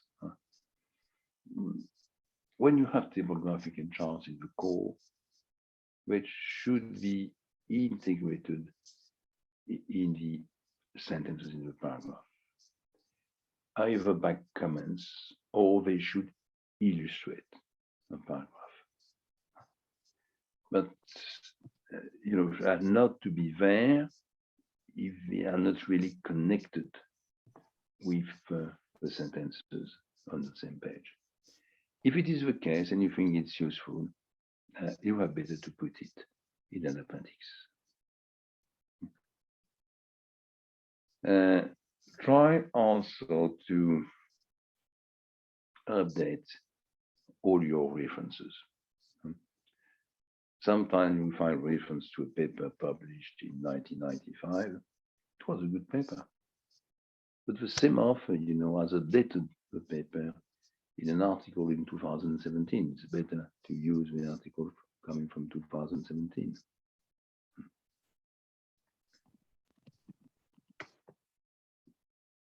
Now, this is an example. Yeah. This is an example of reference presentation. A classical system. The last name, Locke, the first initial for first name, 2003, year of publication. It's much better if you have also a month, title, project management, the publisher, and the publisher. Okay. So this is for the book. Now, second one is for an article by Professor Marketing here, Nathalie Prime, and Prime is last name, and Nathalie, the first letter of the first name, published in 2001. The title, okay, the name of the review, Expansion Management Review, in September 2001, and the pages 52, 66. So you have to be very careful, and you should check the elements you have you obtained on the reference, and you should really check several times that your presentation is correct. So this is a list of what the thesis should contain. It's very similar to what I said, cover and first page. Cover, which is provided by the CVG, first page, acknowledgement, table of content, abstract, keywords. You can add also, I didn't say that, a GEL classification, when you have a keywords, you can go on internet and ask for GEL classification. And GEL classification is a number with 4 digits. It means each word, you say, for example, financial control. You go on internet and ask for GEL classification. And the computer will answer with the number of 4 digits. So you mention under the abstract the keywords, generally 6 to 10. And for each of them, the GEL classification. That means if someone working on a similar topic knows the GEL classification of the article, books, reports published in this area, he will just type the number, and a list of references will be printed immediately on the screen. So do that, it will be better. So after that, there is a list of abbreviation, table figures like this. My recommendation is to put that after. It means to keep here at the beginning, cover, first page, acknowledgement, abstract, keyword, GEL application, and contents. And keep the tables, graph, figures in Appendix 1, list abbreviations, table 2, with a glossary. And then you have, of course, your appendixes in the core. Okay.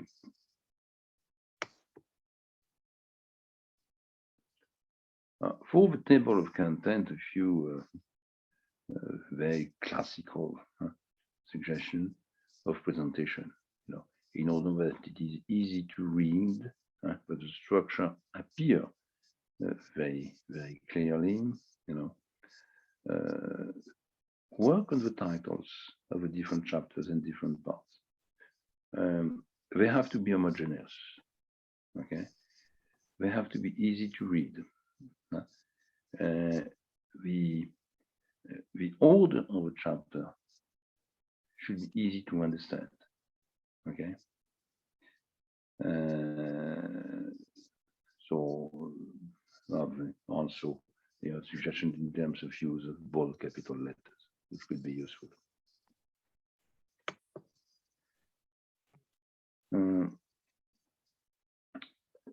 So this is an example of what you can have in terms of chapter. It will be very different according to the topic. But for example, recommendation, 7 to 10 pages. Okay. Case study presentations and findings, comparisons about 18 to 20. Literature review, 7 to 10 pages. Introduction, perhaps a bit too long, 5, 6 pages. Sometimes it's more free than 5 or 6. And conclusion very short, 1 to 2 pages. So this is an example. There is no rule. We just can give you, for example, a framework, and this is one of them, context.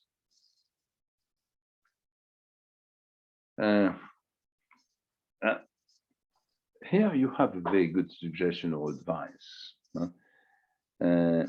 which is that you should not repeat the courses. We are not looking for summaries of textbooks. You are supposed to know the textbook's content. You are supposed to have read them. We are working on professional and academic articles and reports of financial institutions. Okay. If you want to say that something is very good in Burke and DeMazo, page 424, you just mention the reference. That's all. That's enough. But don't try to summarize in half a page written by Burke and DeMazo. Everybody knows that. Everybody knows it. Everyone is able to read this page in Burke and DeMazo.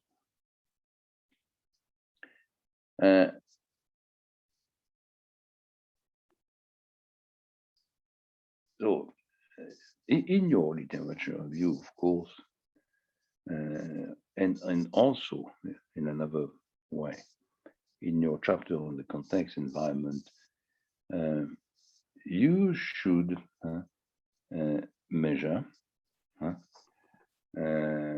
you should mention what has been done in the past and where we are going to. Somehow, some kind of evolution is needed. Perhaps it will not be the center. Perhaps it will be the center. On some topics, the evolution from 2015 to 2025 is very central in the analysis.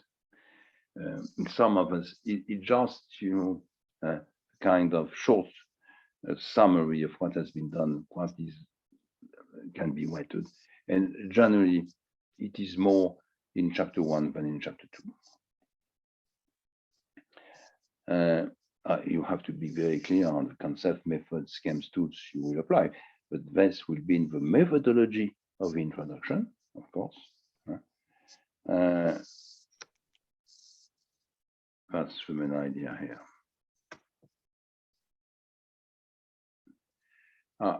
Very important on cases. When you use cases, you use a case, for example, on deal with mergers and acquisitions. And you are interested by the operation. But we don't need in the core the history of both firms, which were created, 50 years ago by families. This is not the topic.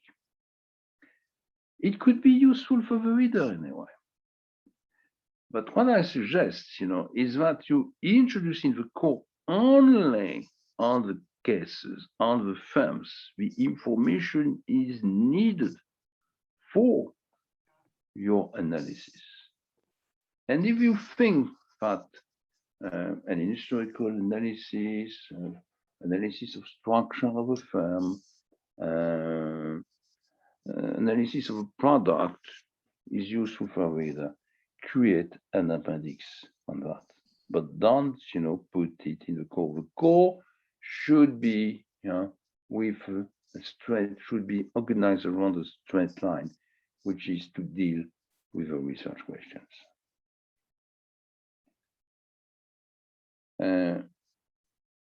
Be careful to repetition. This is the second point here.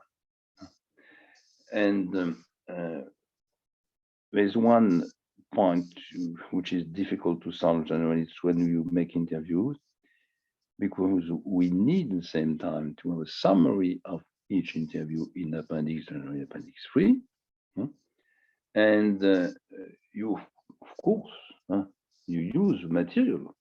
You have to use the material in the core. So try to do that in order that the number of repetition is limited.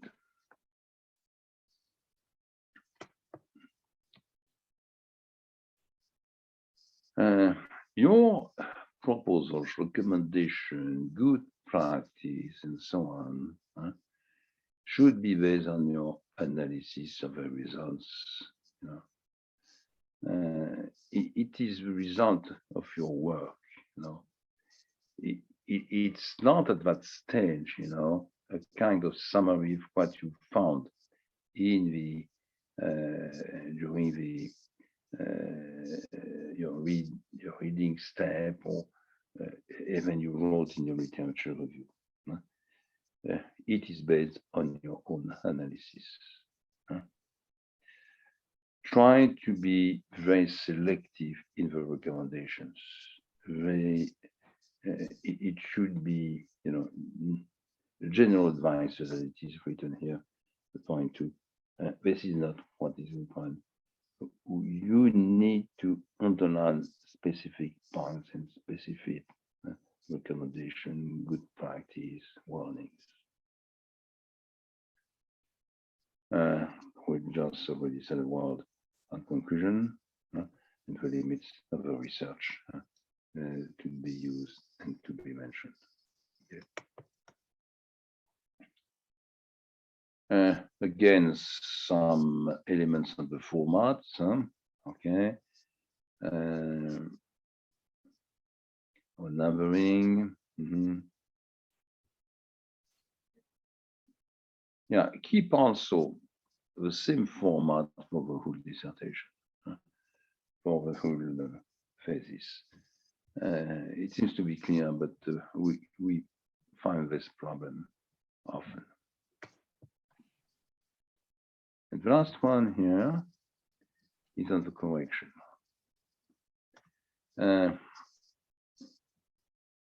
What is written by Professor Chan here is that when you think you have finished 90% of your work, in fact, it means 50%. So one of the main problems we find is that, of course, students are late and they have no time to reread, and they don't check at the end of the last necessary modification, even of the conclusion, the introduction, the title, the subtitle, and coherence, for example, of the references in the core and reference list, is not properly managed, problems of number and titles, homogeneity between the figures, the tables, the graphs in the core, and the appendix number 1. This is not solved, So that means you really need time to reread. Need time. So that means, if you have to bring to a school your final version on June the 1st, that means at least everything should be done 2 weeks before. And you have the last 2 weeks to reread, make corrections, improve the title, the subtitle, deal with homogeneity problem, and so on. You need time to do that. So design your promotional schedule in order to take into account that kind of problems. This is what you really need. So now my recommendations, after presenting these slides, is that you start by the beginning, And to start by the beginning, it means but you choose something which can become a topic. It will not be immediately a topic. It will be more kind of large subject, which can include several topics. Because, you know, and this is an experience in different environments and different schools, universities, countries, and so on over time. Students generally, they think that they cannot write 60 pages, you know, on a topic. So they try to have a larger topic. But if we don't reduce with them a topic after a few weeks, they understand that it is really too large, and they will either present something which is very general and without interest, or they will not have sufficient time to deal with this with development of a topic. So you should get an idea, kind of subject in your mind, but after that you have to reduce this subject. Don't remember that it should be at the same time academic and professional. You have to cover the references. You have also at the end to bring recommendation, good practice, and warnings. And remember also that it could not be only a case study. It's not the case study of your firm or your bank. Your bank or your firm can be integrated into the analysis, but it will be one case among others. Remember also that Vietnam is a wonderful country, but it's not the only one in the world. And references, comparisons coming from abroad are welcome, are not only welcome, but necessary. If you want to better understand your topic and introduce in the country good practice coming from our experiences. So open the windows to different kind of literature, open the windows to different cases, to different countries, to different experiences. This is what I think you should do right now. Next time I will go further, coming back with another set of slides on all these problems. I will go into the whole presentation, but because I think that even it is far from now, it's June. You have to understand what we're waiting from you and to integrate also this dimension into the preparation of the written part. So that's what we will do next time, which will be next Tuesday, September 28th. And then your task will be to write, and we explain that next week, the first paper on your topic. You can do it in 2 steps. First, with presentation of a topic. And second, what I'm waiting for you before the beginning of November, which is a presentation of a topic, motivations and so on. Paragraph 1 of introduction, research question, paragraph 2, methodology, paragraph 3, reference list, and first draft at least of chapter 1 and chapter 2.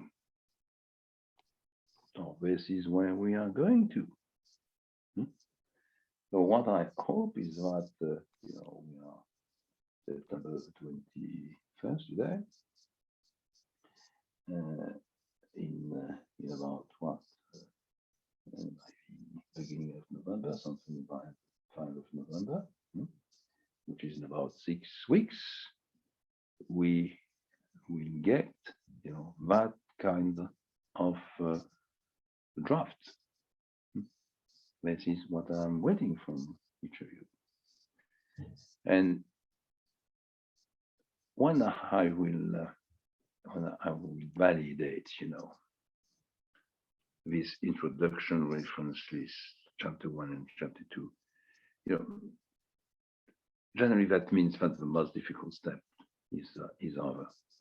After that, you will know exactly where you go, what if you require in terms of analysis, interview, data collection, and investment in time and in the writing. That means you will know exactly how to organize your schedule. So today we have been through basic elements and tried to introduce the goals, what we are waiting for, what will be the main steps, give you suggestions, use my slides and Professor Chan's slide for that.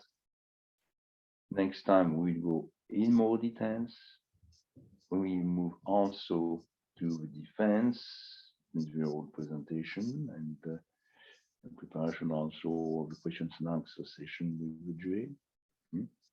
And after these 2 sessions, you have about 6 weeks to prepare your topic, introduction, reference list, read, and write the first draft, chapter 1 and chapter 2.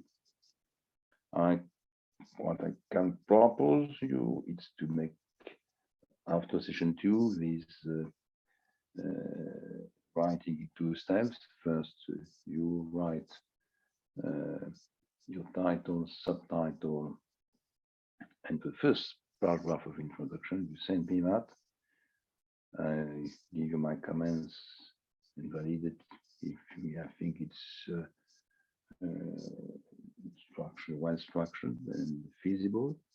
And after that, you are right. We have elements, and you will send me these elements 2 weeks before session 3, which means something like November the 2nd or November the 3rd. But anyway, we write all that and send an email to Tram and to Mrs. Twilin, in order that it is very clear and you remember all these constraints. So thank you very much for today.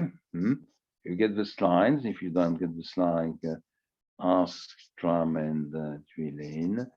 And if you have questions, I'm ready to answer to your question. Send me emails, this step is different from the other courses. This course is very different. It's not only a course, it's 4 session introduction, and after that it's an individual preparation. So you should be ready to discuss, to send me draft. In order we move as quickly as possible. Good night, and see you next Tuesday for the next session. It will be Tuesday, September 28th at 7 o'clock, 7 p.m. for me, it's 2 p.m. Okay, fine. Thank you very much and good night.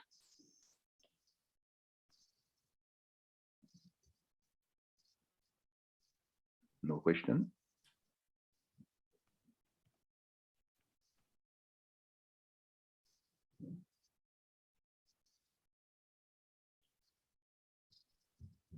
Thank you, Professor. Thank you.